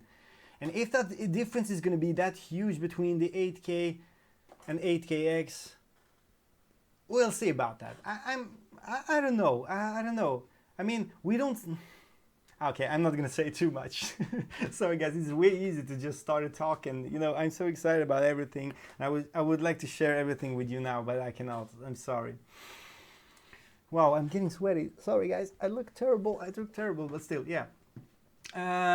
Soul Carrier VR. Hey man, nice to see you here. Thanks for joining. Sweetviver, are you going to benchmark with 2080 Ti in Pimax 8K over the 1080 Ti? Yes, I will, of course. Guys, well, I ordered the 2080 Ti and I'm gonna have to, well, I took a payment plan for 3 months so I can pay it off. It's a lot of money, it's gonna take time to pay it off, but I will have to sell the 1080 Ti, of course, just to get some money back. I cannot do a giveaway of it, of course. It's just too much money I can get for it, and it's gonna cover some of the cost for the 2080 Ti. But before I sell that card, I'm gonna at least give it a few weeks to actually compare the cards. I'm not sure how I'm gonna do that, if I'm gonna have the both control graphic cards installed in my same gaming PC, or if I'm gonna maybe use my brother's PC to just do some comparisons over a few weekends or so. We'll see, or maybe I will just like manual switch between the cards back and forth a few times and just play games and start, you know, with the same Windows installation, with same everything, same RAM memory, same CPU. I'm gonna do comparisons, so yeah, don't worry about that. There's gonna be a lot of comparisons and also review and everything. And everything is gonna be VR related, of course. I'm not gonna do any Battlefield 5 benchmarks. I don't think that's necessary. that's we better save that clickbait for others. I'm not into clickbaiting into new views. So I hate Pimax pledged $5. Thank you so much, man. I really don't hope you hate Pimax. I think you're gonna love it once it arrives, actually. Anyhow, I'm really thankful for your super chat. It means a lot to me. It doesn't matter if it's $5 or, I mean, everything counts. And guys, if you would like to support me further, I have a Patreon as well, or Patreon. We are 45 people in there. I think it's 45, yes. And I would say I get more from that than I get from my YouTube revenue now. It's almost $300 a month now. I really appreciate all your support. That's including actually the Commander Darklight, his official sponsor of $100 as well. I appreciate it a lot, guys. I really appreciate your support. So if you'd like to join my Patreon, please do so. It doesn't matter if it's $2 or 20 or whatever. Don't make it too hard for you, because I don't want you to suffer just because you want to support me. That would only just put too much pressure on myself anyway. But if you would like to support me, I promise you I would really appreciate those $2. It really means a lot. You know, if like, okay, this may sound wrong. I know I'm asking way too much now, but I would say, like, if let's say 1,000, yeah, let's say 1,000 of my fans would give me $2, I would actually could go full-time on this, doing this full-time. Now I'm doing full-time security guard jobs. So yeah, it's actually $2. It may sound so little, but it's a lot if you put it together with many people. But yeah, we're not there, and I'm not asking for you to just, yeah, forget it. It was just an example. Anyway, guys, let's go back to the questions again. Has anyone measured the Pimax field of view vertically? A tech guy asks. Might be interesting to mention vertical field of view of Pimax versus what you get on Vive. If you have seen my videos from the meeting, there are some people. There is at least one guy mentioning the vertical field of view, and he said that it's wider than on the Vive. And I can agree there, yeah. So you can probably know what to expect. I think the Vive vertical field of view is like 110. Is it 110 maybe, or is it 100 or something? It's wider on the Pimax. Don't worry. And nobody at the meeting was really complaining about the vertical field of view, nor the horizontal field of view at all. So yeah. That's it. I'm always talking too much, I think. You're just like squeezing it out of me. I'm too weak for you guys. Let's go with the next question. I thought we were past the point of hardware changes. Well, there are not going to be any more hardware changes now on the devices. So the devices that are going to be released, the M2 devices of the Pimax 8K, and the 5K Plus, that's the ones that the backers are going to get is the final version. So when you pre-order a unit in October or whenever it was, and you get it in January or wherever, it's going to be the same unit. So far there are no hardware changes at all. If Pimax eventually maybe do some changes next year, I mean, think about it. If they could actually add some OLED panels into this next year or so, that would be cool. But that's going to be a different unit, I think. Maybe they could call it like 5K Pro or wherever. But still, we're not there. There's nothing like that yet so I don't know anything. So yeah, no more hardware changes for now. There's only going to be software changes and software updates and upgrades and firmware updates, of course. That's still software, but it's affecting the hardware. And a lot of those lens-specific distortion profiles, that's always driven by the new firmware updates. So that's what we can expect during the next couple of months and during the whole launch phase. Yes. Hey, awares. Let's see. Is there a possibility for an HTC employee was there at the meeting undercover? I'm pretty sure HTC is screwed now. No more expensive stuff with very little upgrades. I would say, I mean, HTC Vive Pro is not going to die just because Pimax arrives or it gets released. But I would say that, yes, this might be the end of the era where you can actually try to rob the consumers by asking for $800 for just a headset that is basically the same headset that you had previously except for the panels. I mean, think about it. I always felt that the 5 Pro was a joke, you know. It's not a joke in terms of technology and what it can deliver, but it's a joke in terms of price versus performance, or what you get for the price. So yeah, I think Pimax could probably, or hopefully, they're going to change the whole market now. So you at least get what you hope for the money, and at least you don't have to pay overpriced money to get what you want. Does that make any sense? I don't know. Yeah, yeah. But I don't think we had any undercover HTC employees over there. No, who knows? But I don't know what were they doing there anyway. I don't know. That would be just stupid. I think. Wow, I'm missing a lot of questions on the live stream chat in the at Discord. I see. Sorry guys, I'm trying to catch up. I have split vision here, so I'm trying to see both of the chats. Michael, thank you so much for your super chat. I really appreciate that. Thank you.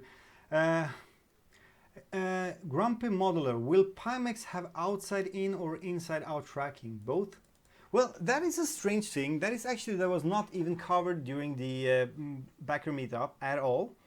As far as we know, it's going to use the Lighthouse 1.0 and 2.0 tracking, just like the HTC Vive Pro does and the HTC Vive.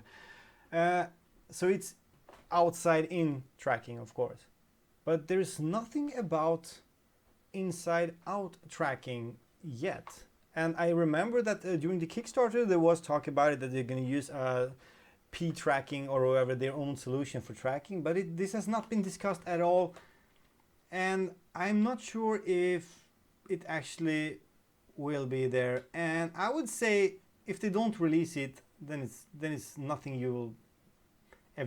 I think it's best if they just concentrate to deliver a working headset with the current base station. They're already here with the Vive base stations. They're going to release an own base station or lighthouses, and I think they should just aim for using the best tracking possible on the market, which they do. It's the Lighthouse tracking system made by the HTC or Valve, and I think it's awesome. And I think that doing like a inside-out tracking own solution made by Pimax, I would think that's going to take extra time from the development, and it's never going to be the same as real outside-in tracking with the lighthouses. So I'm not going to cry for that, and I don't think you need to cry about it even if they never release that inside-out tracking. But so far I have no idea. They actually didn't mention anything. I was not even considering it because I love the lighthouses and the base station tracking. It's awesome. It just works.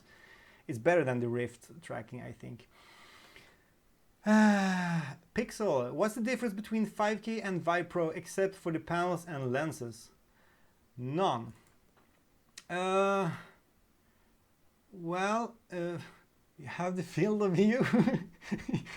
you have like almost the double field of view, or not really, but let's say 170 versus 100 degrees, and that's reason enough to buy it, I would say.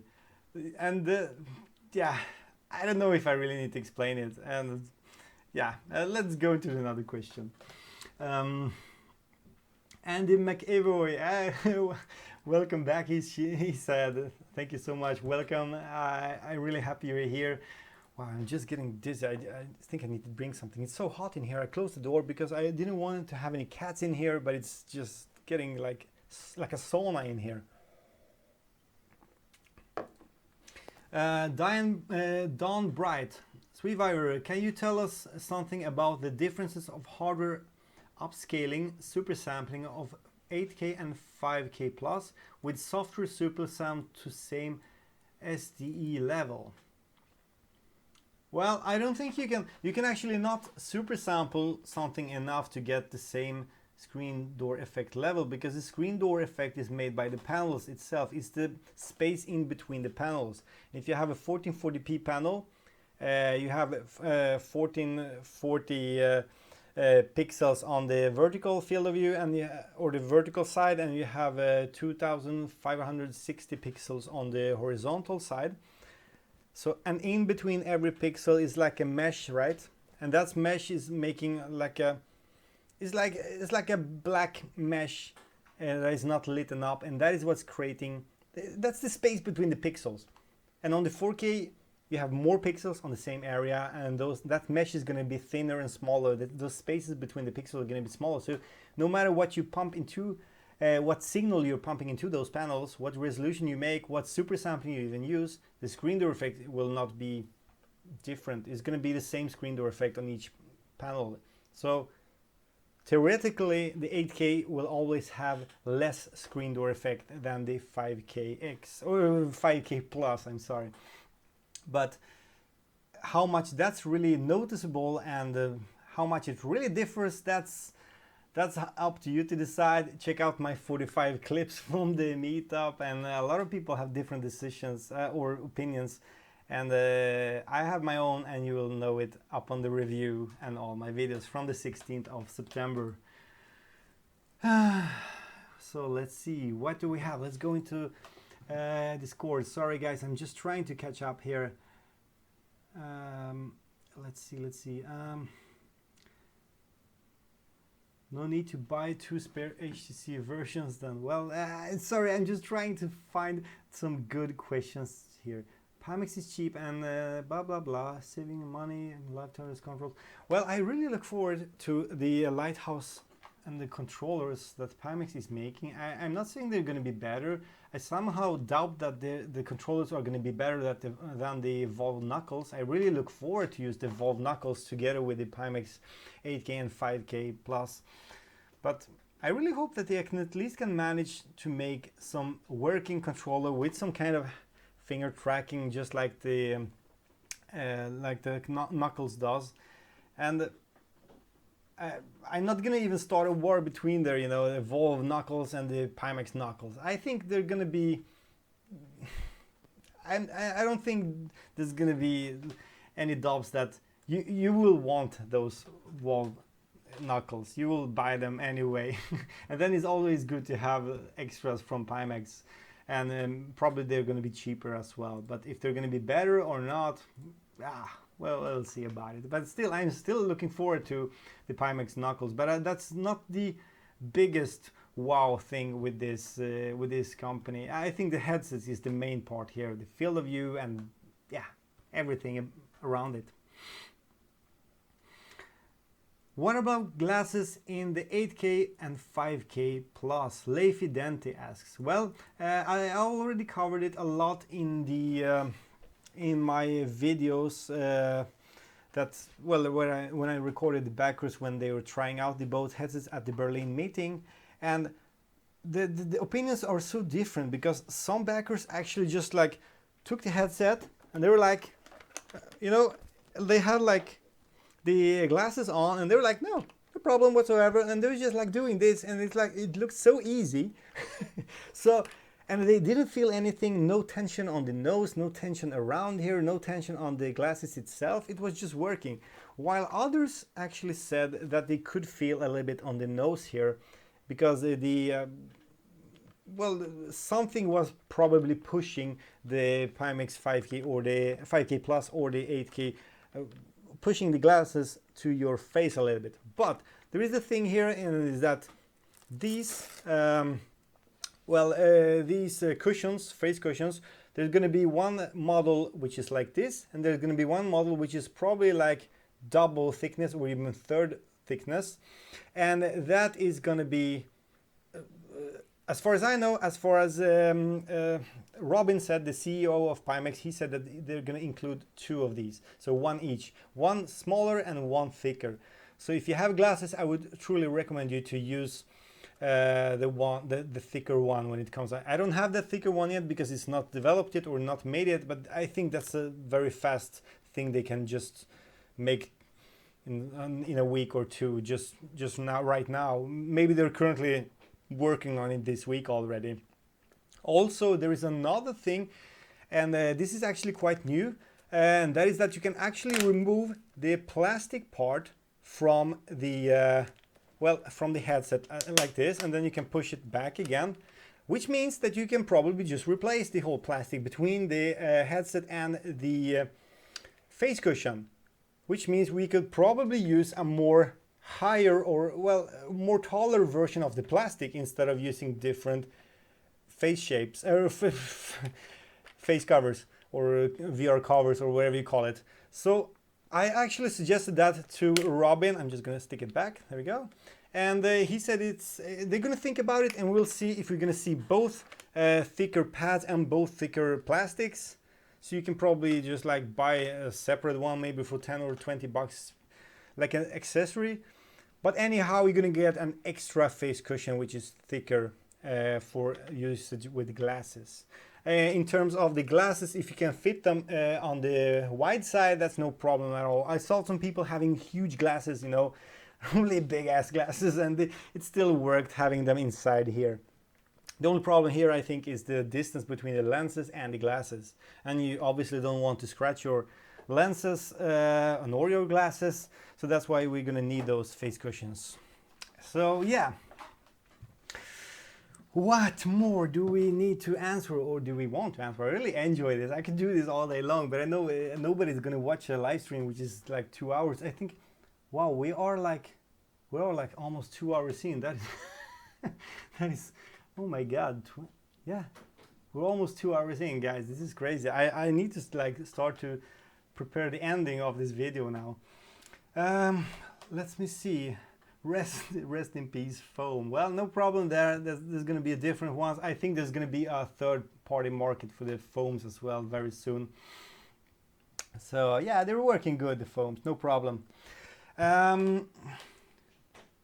You tried to fit the VR covers on the Pimax.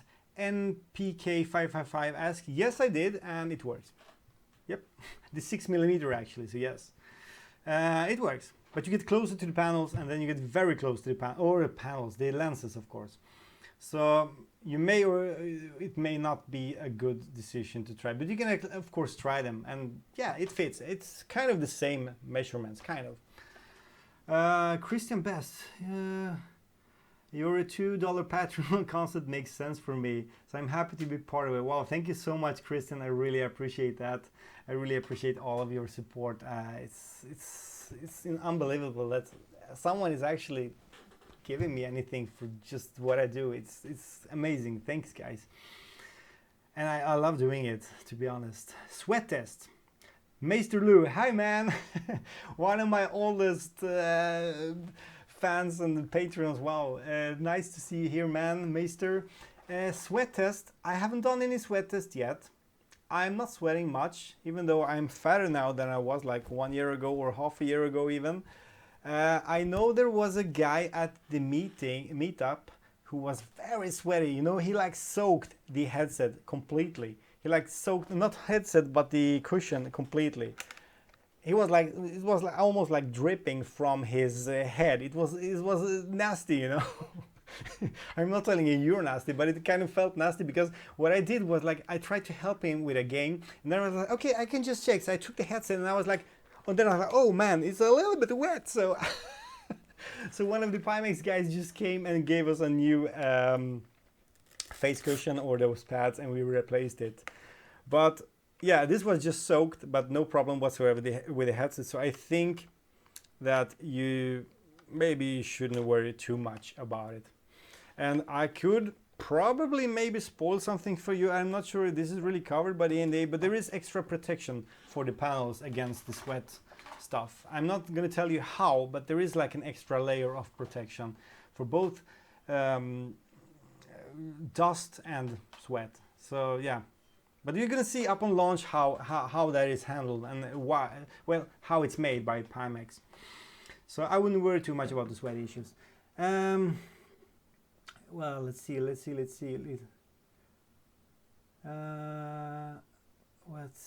Question. I'm not a backer, so I will have to wait till 2019 for a Pimax headset. In the meantime, what would you suggest I get for the next few months? Well, this is a tough one. It depends on where you live. Honestly, I would definitely not go for the HTC Vive Pro because it's way too expensive still. If you can get hands of a used or a cheap reasonably cheap Samsung Odyssey, that's a great option because it has sharp panels and higher resolution, great performance also thanks to ASW reprojection. But if you cannot get it, if you live in Europe for example, then you have like other options, and I would say like we don't have so many months. It's maybe like 3-4 months left until next year, and hopefully the pre-orders are gonna arrive quite soon after New Year. So for 4 months of usage, I would just go with maybe some kind of cheap Windows mixed reality headsets like the Lenovo or something. You can find one, or why not look for a used HTC Vive or Oculus Rift.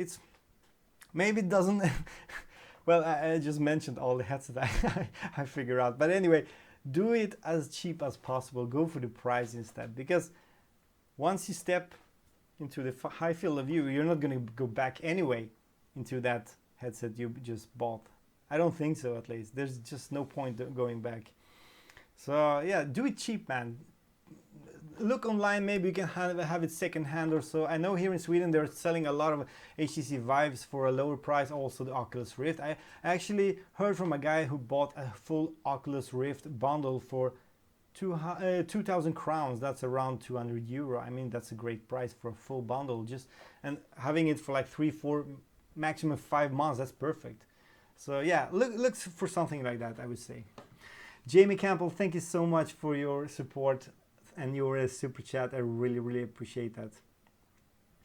Samsung Odyssey Plus, I never tested that. You may have asked Tara, I think before about the IFA or the IFA. Do you even say that in English? IFA, the convention that was and still is going on in Berlin. I was not there. I actually decided to keep my full attention on Pimax 8K Backer Meetup. I really wanted to do the best of it, so I was there from the mornings till late evenings. So no IFA, and I went home Monday morning, so there was simply no time at all. And even though I was sleeping like 3 max 4 hours per night during the whole weekend. So I have not seen the Odyssey Plus or the Odyssey. Yeah, it's called Odyssey Plus. But yeah, I don't know. I'm not too excited about headsets unless they are wild field of view, because I think we're past this time when you get impressed by a VR headset which is like 100 or 110 degrees field of view. It just feels like, why? Do something. I mean, come on, give us like 120, 130, 40, 140 degrees like some of the Oculus upcoming headsets are supposed to be. I mean, that's at least an upgrade. Rest of it is like, oh yeah, well, I don't know much about the Odyssey Plus, but as far as I know, it's supposed to be the same, I think, field of view. Or may I be wrong here? I know, so let me know if you know more than me. You probably do. Did somebody try the headset microphone during the Backer Meetup? No, we actually didn't. That's actually FJW asking again. No, that was actually Mr. Alex asking this on the Discord. And no, we didn't do that, but it should work. And we're gonna make sure it works. Or at least if it doesn't, then you will know about it, so don't worry. Yeah, what more do we have here? Let's see. I really need to find some good questions here. Wow, this is not easy. You know, I'm getting so dizzy right now.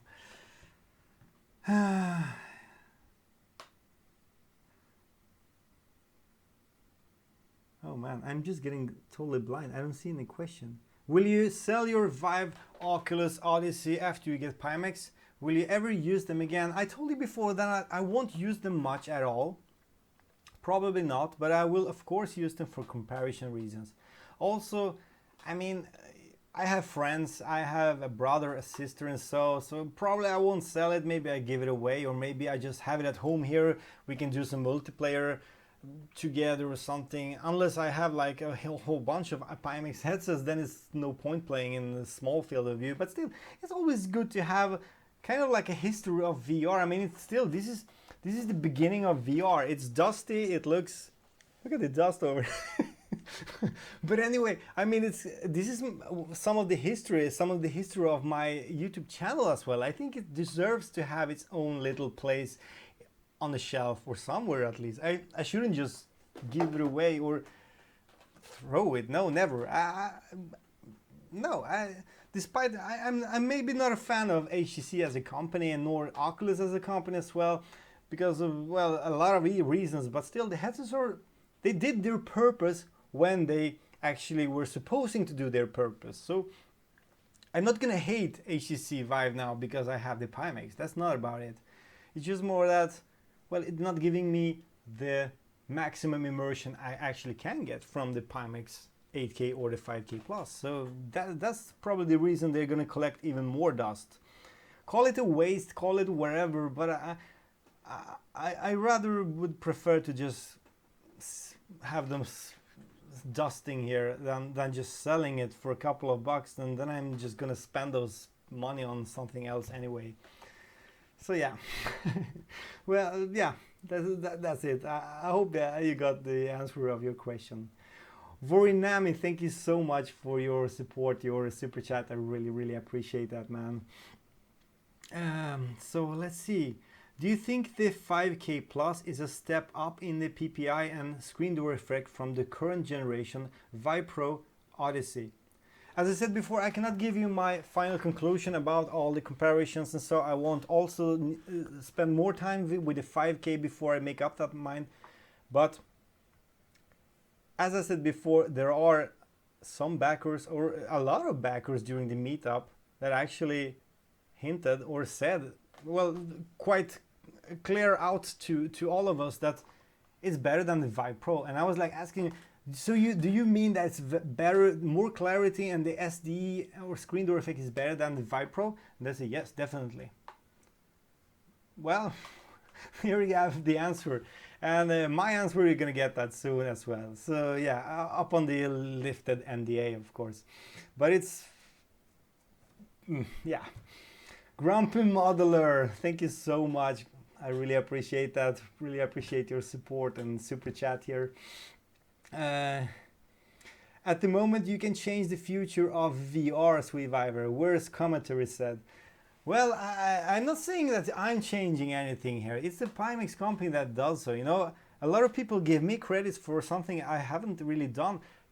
Of course, me, Sebastian, and Thomas, I can admit that we made a huge job. We made a great job to actually push Pimax to make improvements, to really fix some of this stuff, to remove some of the features that are really bad, and to add other features.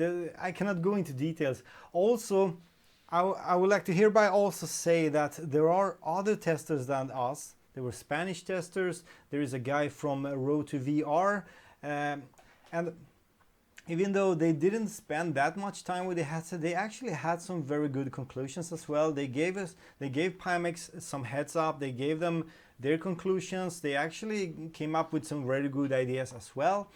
Maybe they were much more critical than us. They actually expected much more to be changed. I mean, like complete new lenses. They didn't want to even use the Fresnel lenses. So yeah, in the end, it was kind of a bad taste at the end, because we couldn't really agree, us all testers. So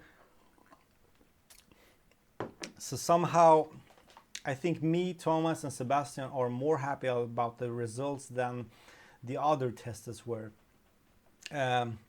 They definitely didn't greenlight the product. I say, well, we never actually did any agreement that now is greenlighted, but after this backer meetup, when I've seen the 5K Plus and also the 8K M2, I would say this is well enough for a public release, and I would I will most likely greenlit it. I mean, I don't know if it does any make sense anymore anyway. I mean, I don't think they're gonna care if we greenlit it or not, but it's a fully working headset, and as long as the other things like sound and microphone, everything works, then it's no problem at all, and it seems to work also. So yeah. Yeah, that's about it. I always try to say too much, but I'm not allowed to, guys. Sorry. I need to like limit myself sometimes. Stereo overlap is more limited than Vive, which might be related, but part of it just a fixed focus distance, which Pimax can't solve. Well, I'm not going to go into those details. It's too much complicated. I don't think some people may not even understand this. Just about the binocular vision. How big is the binocular vision? I cannot tell you exactly how big it is, but it's well enough. And the fact is that not even one backer on the whole meeting actually was complaining about the binocular vision. It just did the job. The 3D effect was there and it just works. So there's no point in trying to investigate the amount of degrees of the binocular overlap, yeah, on the 8K or the 5K plus. So let's see. I guess we all pretty much want NDA lifted so we can get some concrete information. Well, I wish the NDA was lifted today so I can just tell you more specific in detail some of the information, but still I cannot. Are the two USB ports USB 3.0 or USB 3.1 generation 2? Mr. Alex asking. Good question. I have seriously no idea. I never thought about it. I'm gonna make sure to know and to deliver you that answer up on the review. Okay, I promise that, because right now I have no idea. I know the difference, but I have no idea which version those two USB ports has. I'm sorry. I feel like a noob now, but yeah.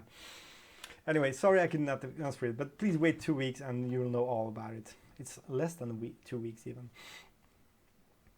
There were a few people in Berlin mentioning some blurriness or such in the very center of the screen. Can you comment on this? Yes, this is one of the things that I really, well, I don't want to forget about it, mentioning it in this video, because yes, there was a girl, mainly, sorry, I really don't recommend your name, a pretty girl was there trying out this headset, and she thought it was awesome. She played Skyrim and some other games, but she also mentioned some kind of blurriness in the middle, and I really don't get that, because nobody else saw it. I didn't either. She was the only one saying it, and maybe it could be some kind of this is just my guesses, all right, but this could be caused by fogging. If she was too hot, maybe. If she was too hot. Sorry guys, I know it sounds wrong, but maybe she was hot in the face, and some kind of small round area in the middle, or well, in the center of the lenses started to fog. Or maybe the IPD was not adjusted. She said it was adjusted, but I cannot really explain why she said some blurriness in the center of the vision, because I really did not see that, and not the other testers, not on the 5K plus and not on the 8K either. So it's a tough question to answer, but there must be some kind of reason for this. Yeah, I don't know. And there's another thing also. There is another very strange thing, that we had 4 booths, okay, or 2 8K headsets and 2 5K headsets. Let's forget about that Leap Motion unit, which was at the end of that corridor, together with the Hall of Shame corner, together with the Vive as well. But let's concentrate on the 3 headsets we had for all the Steam VR games, and that was one 5K plus station, one 8K station, and then on the other side was another 5K plus station. So 2 5K plus station and 1 8K. And there were a couple of people, I think it was on the first day, on Saturday, yeah, it was on the first day, that actually said that the second 5K Plus was for a limited time replaced with an 8K upon a request from one of the backers.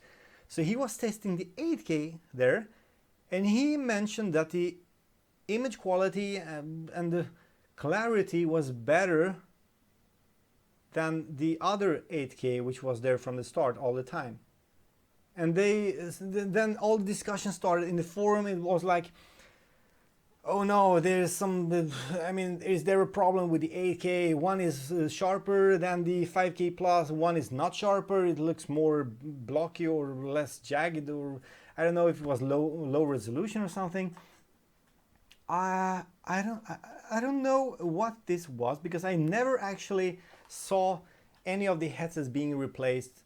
So I thought all the time that it wasn't 5K at the back there, because it said 5K on the label by the door on that room, and I don't know anything about any replacement of headsets in there. And as far as I knew, I double checked with the team in the morning if all the software, the P-Tool software, the firmware, the graphic drivers, everything was up to date and the same versions on all the three, or well, all the 4 units or the 4 computers. And it was, they said. The next day on Sunday, someone is mentioning, I think it was in the forums, that the drivers has been updated. So now the problem is, so the problems was resolved. But then again, I wonder, I mean, as far as I know, there was only a 5K headset over there all the time. So this is so confusing right now. And if someone would say that, if someone actually assumed, if that guy who said all this actually assumed that was on 8K headset, but he actually saw an 5K Plus headset back there, and then went and tried the 8K, and he said like the clarity was better on that one. Well, a lot of people actually thought that the 5K Plus had more clarity than the 8K. That wouldn't make it so strange. But right now he claimed that was the 8K and it was sharper, sharper than that 8K. It just doesn't make sense to me. I don't know. I would just say that I've tried several 8Ks. We actually, on Friday, we tested like 3 different 8Ks because we switched between the models, which one we should use. The Pimax team had brand new models with them as well. So we just, without even the straps connected, so we just started to connect all the straps, the cables and everything. And all of those units were brand new, and we didn't see any difference at all between the 8K units. So do not get too into, I don't know how to say it without sounding biased or so, but sometimes, as I said in the forum, in a forum comment yesterday, I think, or was it earlier today, I actually told them that some problems that are tiny problems, or even no problems at all, have for some reason a power to become a problem in the forums just by the community itself. So this is like the problem are just growing in the forums right now. It feels like whenever it happens, it's gonna grow from something like this to something like this in a couple of hours, because the rage just begins and everyone is just starting to panic. Oh no, now the 8K is not sharp anymore. And then from some reason someone just says that no, but the 8K maybe doesn't have 4K panels. And I mean, think about it. If someone really started that rumor that the 8K does not use native or real 4K panels, in a matter of 2-3 hours, the whole community would probably rage like 8K is a big scam or something. Do not take everything too serious right now. That's just what I'm trying to tell you. Just listen to listen to people who were there at the Backer Meetup, and listen to the majority. I'm not saying that just listen to me, or just listen to Sebastian, or just listen to Voodoo, Thomas. Listen to all the people and you'll get the whole picture. I mean, the majority doesn't lie. The majority never lies. And as far as I said before, I mean, nobody had any big complaints about any of these 2 headsets during the whole meetup, the whole weekend. So if one person had complaints and this, yeah, you get the point. And also with those fogs that the girl mentioned, I mean, she loved the game, but then it's just like when I asked for distortion or whatever, she just suddenly said, yeah, I see some blurriness in the middle, and I was like, okay, did that came now or what happened? I'm not gonna say she was lying, so absolutely not, but do not take it too seriously until the reviews are out, until more people have tried the headset, until it's, don't worry.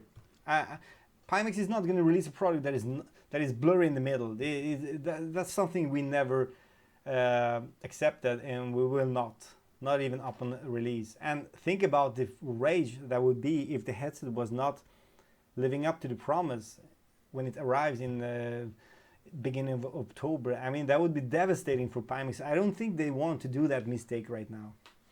Guys, wow. Virtual Maestel L, thank you so much for your support.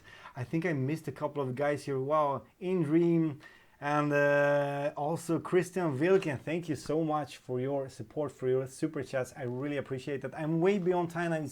Wow, we're past 2 hours now. This is just getting crazy. Maybe I should just like start a quit. Let me know. 2 hours 15 minutes. Wow.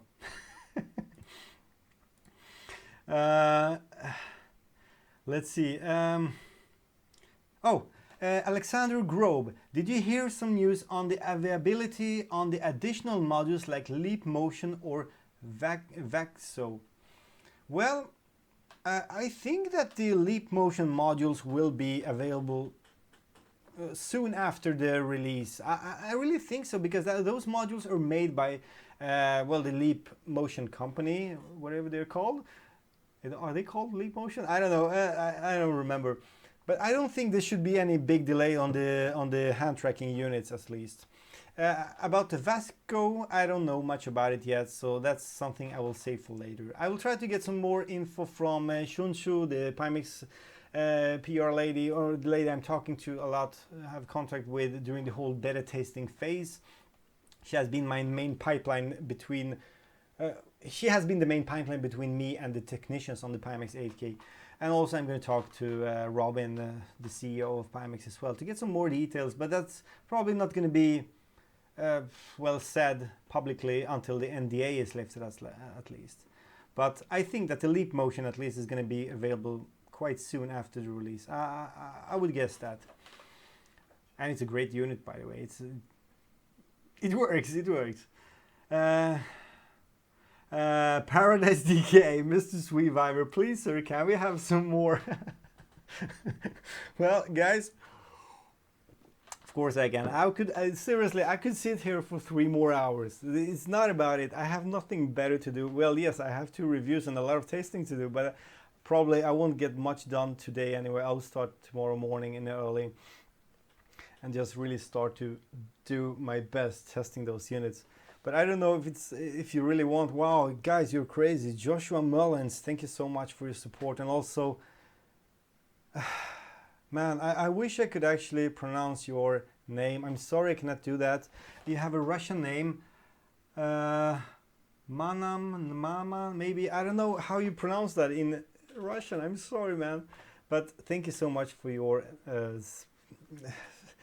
super chat as well. I really, really appreciate that. Wow, I'm not even reading your messages. I'm reading them, but I'm not reading them aloud. I'm really sorry about that.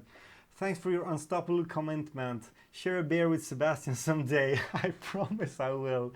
We shared a couple of days. We had fun. We actually ended up in a strip bar, but there were no strippers in that strip bar. So that that was quite a disappointment. But hey, Sebastian's wife was there too, so no dirty guys, no dirty work. Thanks for working with Pimax. Looking forward to getting the headset soon from backing it, Joshua Mullins said. Thanks, man. I'm not working with Pimax, but I'm helping them out. I do this. I'm not employed by them. I don't get any, revenue or money from them. They paid my visit in Berlin. That was all. I mean, it's awesome. And I also am a tester, so I got the units earlier, but I'm gonna send them back and I'm gonna get my pledges. I really want that 5K a 5K plus though, so I'm gonna start to probably change one of my pledges. We'll see. I cannot tell you more yet. Yeah, anyway, I only pledged 2 8K sets, or one 8K set full and then also one 8K HMD only. So maybe I'll change that. We'll see. We'll see. VR show. If I see you here after dinner, Weaver, I might fly over to pull your plug. That's probably necessary. That, yeah. Are you far away from here, by the way? Are you welcome, man? Oh man, we won't see drunk Viber. No, guys, I'm not drinking. This is Coke Zero. If you saw me in Berlin, I'm just like drinking Coke all the time. I'm not drinking much beer. I took some alcohol-free beers in Berlin, but I was actually never drunk in Berlin. I don't like being drunk, especially not on a trip like this. And I'm not that much into alcohol, to be honest. I can have a beer and so, but maybe I even prefer one whiskey. So like a small glass of whiskey, and then, you know, wintertime especially, then it's all right. Alexei Sonkin, thank you so much for the super chat. I really appreciate that, man. Wow, there's so many of you guys. I don't deserve this. I'm just sitting here talking, you know. I have a lot to say. I cannot say it all right now. That also bothers me a little bit because I wish I could tell you everything about this headset right now, but I just cannot. So guys, let's do 3 last questions, then we really need to end this up, okay? Are you with me? 3 last questions. Let's see. Let's see. Where can we find Hall of Shame for Vive? Well, that was the corner at the meetup. It wasn't really in a corner, and nobody was practically using it. But that was good to have as a comparison. You know, most people were shocked when they tried the Vive. It was not the Vive Pro, but it was the original Vive. So they were shocked when they saw the screen door effect and also the field of view. Of course, it just felt like watching through a pipe or something. It was not even binocular vision, and it's not even like watching through a scuba vision. It was more like a pipe. It was strange. And yeah, it was, you know, the screws were turned all the way in, of course, so it was not cheating, like making the field of view smaller than it is. No. Did anyone test adult VR games in Berlin?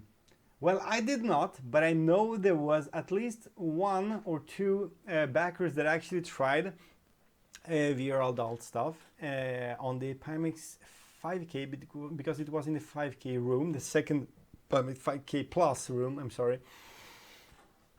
And I'm not sure if they were happy or not, but I suppose so. I've tried some stuff like that as well, mainly 180 degree.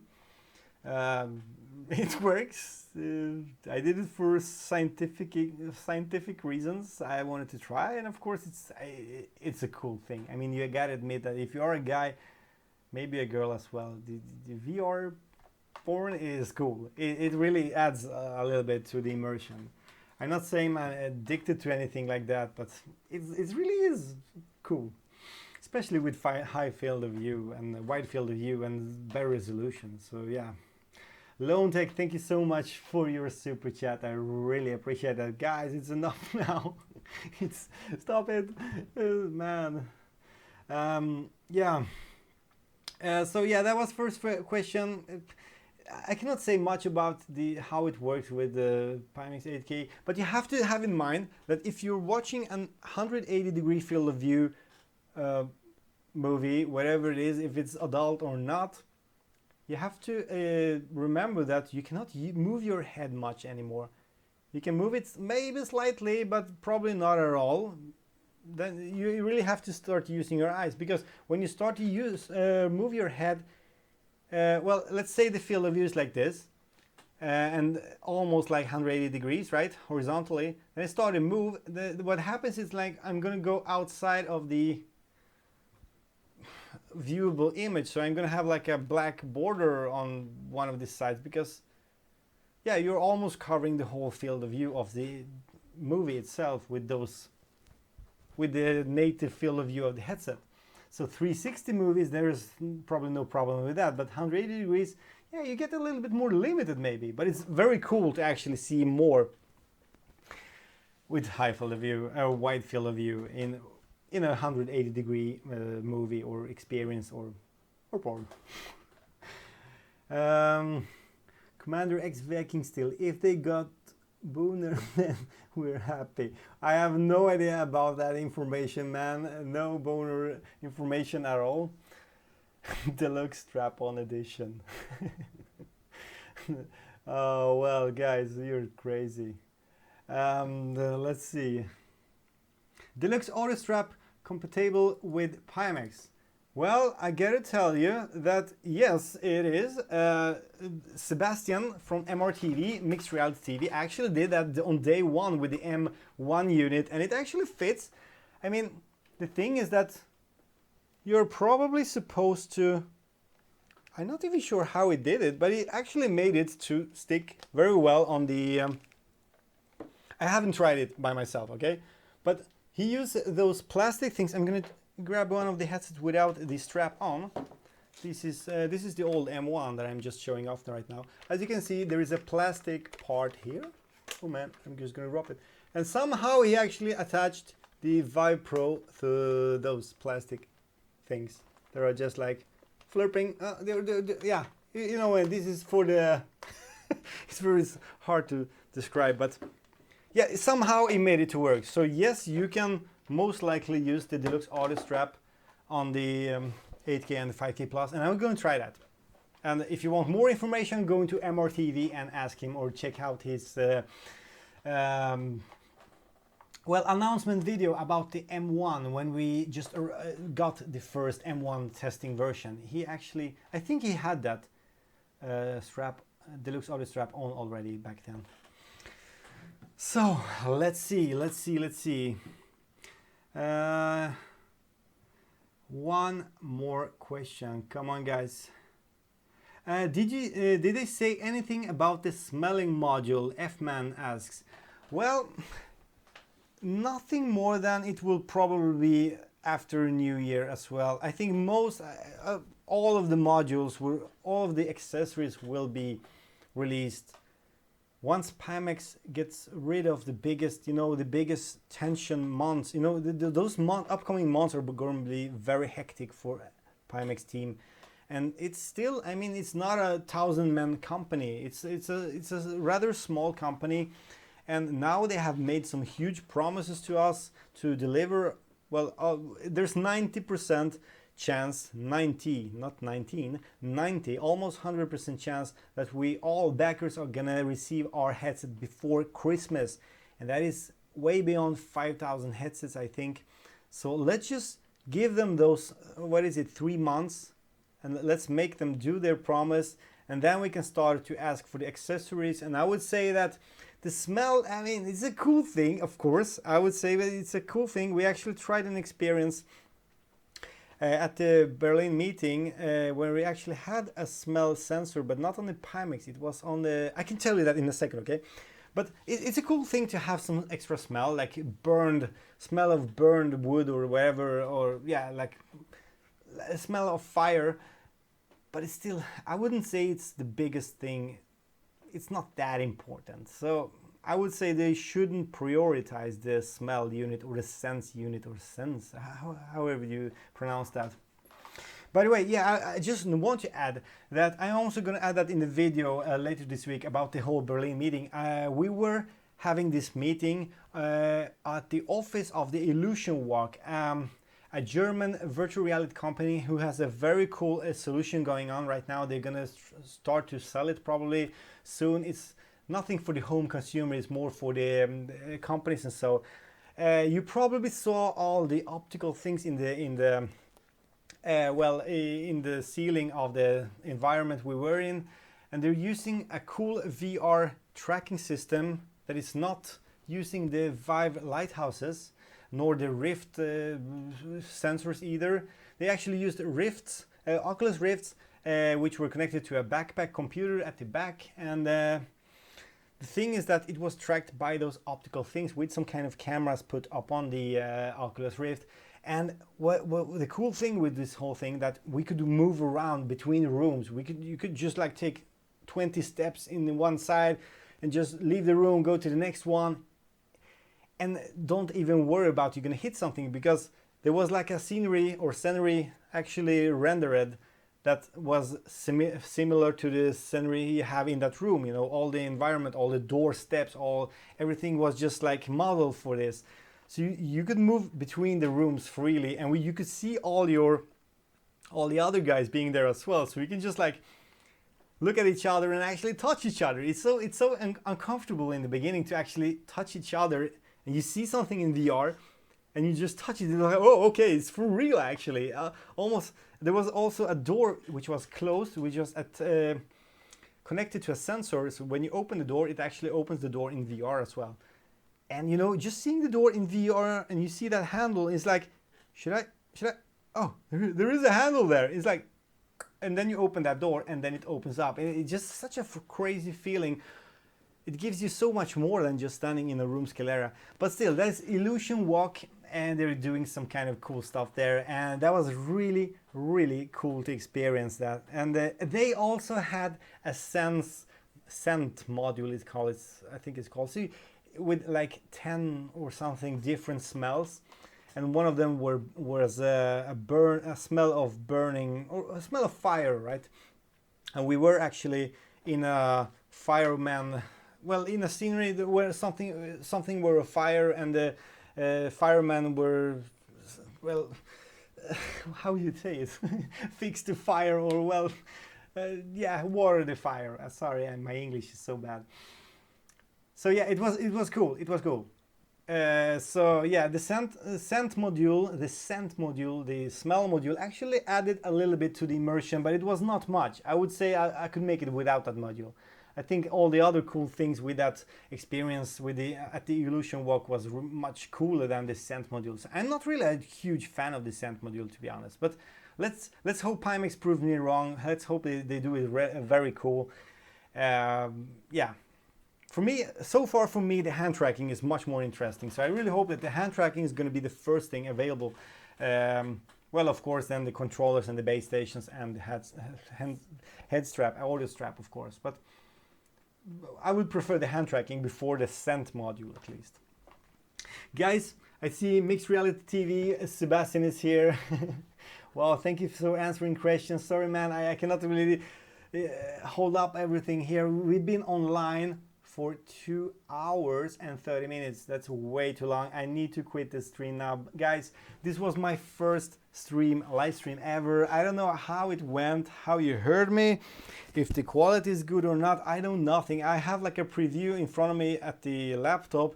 I think it looks okay, but seriously, after a while I could at least relax a little bit, but I hope I did okay anyway. I really appreciate all your support, guys. I really appreciate all of you being here. You're still like 229 people watching now. It's crazy. I was not expecting that. Thank you so much, guys, for supporting me. I mean, only being in this stream is really supporting me, guys. It really helps me a lot. So yeah, I would like to say thank you to you, all my viewers. I would like to say thank you, huge thank you to all of you that actually, well, joined in the super chat, or whatever you call it. You pledged in the super chat, sponsored me with any sum in the super chat. I actually was not even thinking about the super chat when I did this live stream. Then I was like 5 seconds in, someone pledged. Thank you so much, guys. I really appreciate that, and I promise every little penny of this is going into the channel and nothing else. I'm not buying any Ferrari. I cannot afford that. I may not buy any Star VR either, but at least there's going to be improvements for this channel sooner or later. That's where the money goes. And now we have the GTX or RTX 2080 Ti coming in soon. Yeah, there's a lot of cool stuff coming in. So yeah. Also, I would like to say huge thanks to my Patreons, just like always, because you guys, you make it possible for me to actually get some money. This YouTube is really not paying off, and you're really making a huge difference. Special big thanks to Commander Darklight for being my official sponsor, and also big thanks to Pimax team, including Robin, the other guys. I'm sorry I forgot your name. I think one of you are called Bob, and also, of course, the CEO of Pimax, Robin Wang himself. Guys, I really appreciate that you really took your time to make us to decide the big things at that meetup, so we can so the backers could try the games they wanted, so they can move around freely, no restriction, no time restrictions. Actually, there was one tester that was playing for like 3 hours in total during a whole day. I think it was on Sunday. 3 hours. He got 3 hours with, well, maybe 20 minutes here, 20 minutes here, 20 minutes here, and then over and over again. So yeah, it was such a nice feeling that we could just make this meeting as good as it could be, I think. And I think that the backers on site over there was very happy. But in the end, this is all thanks to Pimax team that really, well, allowed us to do this and made it all possible. Having all the cool gear, having all the computers with the GTX 1080 Ti's. I mean, they traveled from China with all those computers, desktop computers, not laptops this time. When they had laptops as well, but the main computers were the desktops. So thank you so much for arranging this. I hope there will be more meetups like this, but mainly I hope that the headset starts to ship as promised at the end of this month. Guys, thank you so much for watching. Thank you so much for still being here. And I promise to be back in a day or two. I'm try to make that backup meeting up video. I said that I'm gonna be back on track like normal with the regular gameplay videos from this week. Now I had this huge tasks of actually making 2 videos, 2 reviews to start off with, of the Pimax 8K and the Pimax 5K Plus. I'm not sure if I should make any gameplays of whatever random video or whatever random game on Steam right now on the Vive, and so I don't even feel for it. So I hope you can understand me if I'm just laying, not low, but laying, if I'm trying to put most of my time making those review videos and testings for you.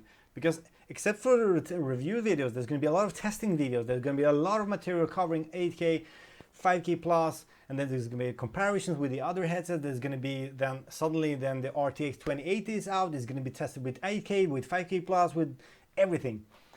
So there's so much more things coming up now, and I really need the time to capture all this, script it all. I want scripted reviews with a lot of testing, as much info as possible. I'm going to try to gather all my feelings, all my thoughts, and all my knowledge I learned throughout those 3 months of doing all the testing of the M1 and now also the M2. I'm going to try to just cover it in one separate each review, and it's a hard task, and I'm going to try to do my best at least. So yeah, also I need to test those units for a couple of days as well. It's not only, I mean, the M2 is an improved M1, or well, it's improved from the M1, so I don't even know all the improvements yet. I have not spent so much time with it yet, so it's probably the upcoming 2 or 3 days at least, I'm gonna just like hardcore use the whole both headsets in games, in experiences, in everything, even porn.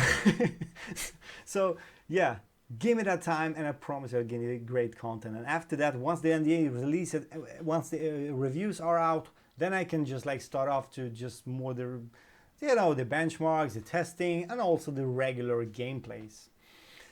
I hope you can understand that at least. Guys, thank you so much for your support again. Thank you so much for still being here.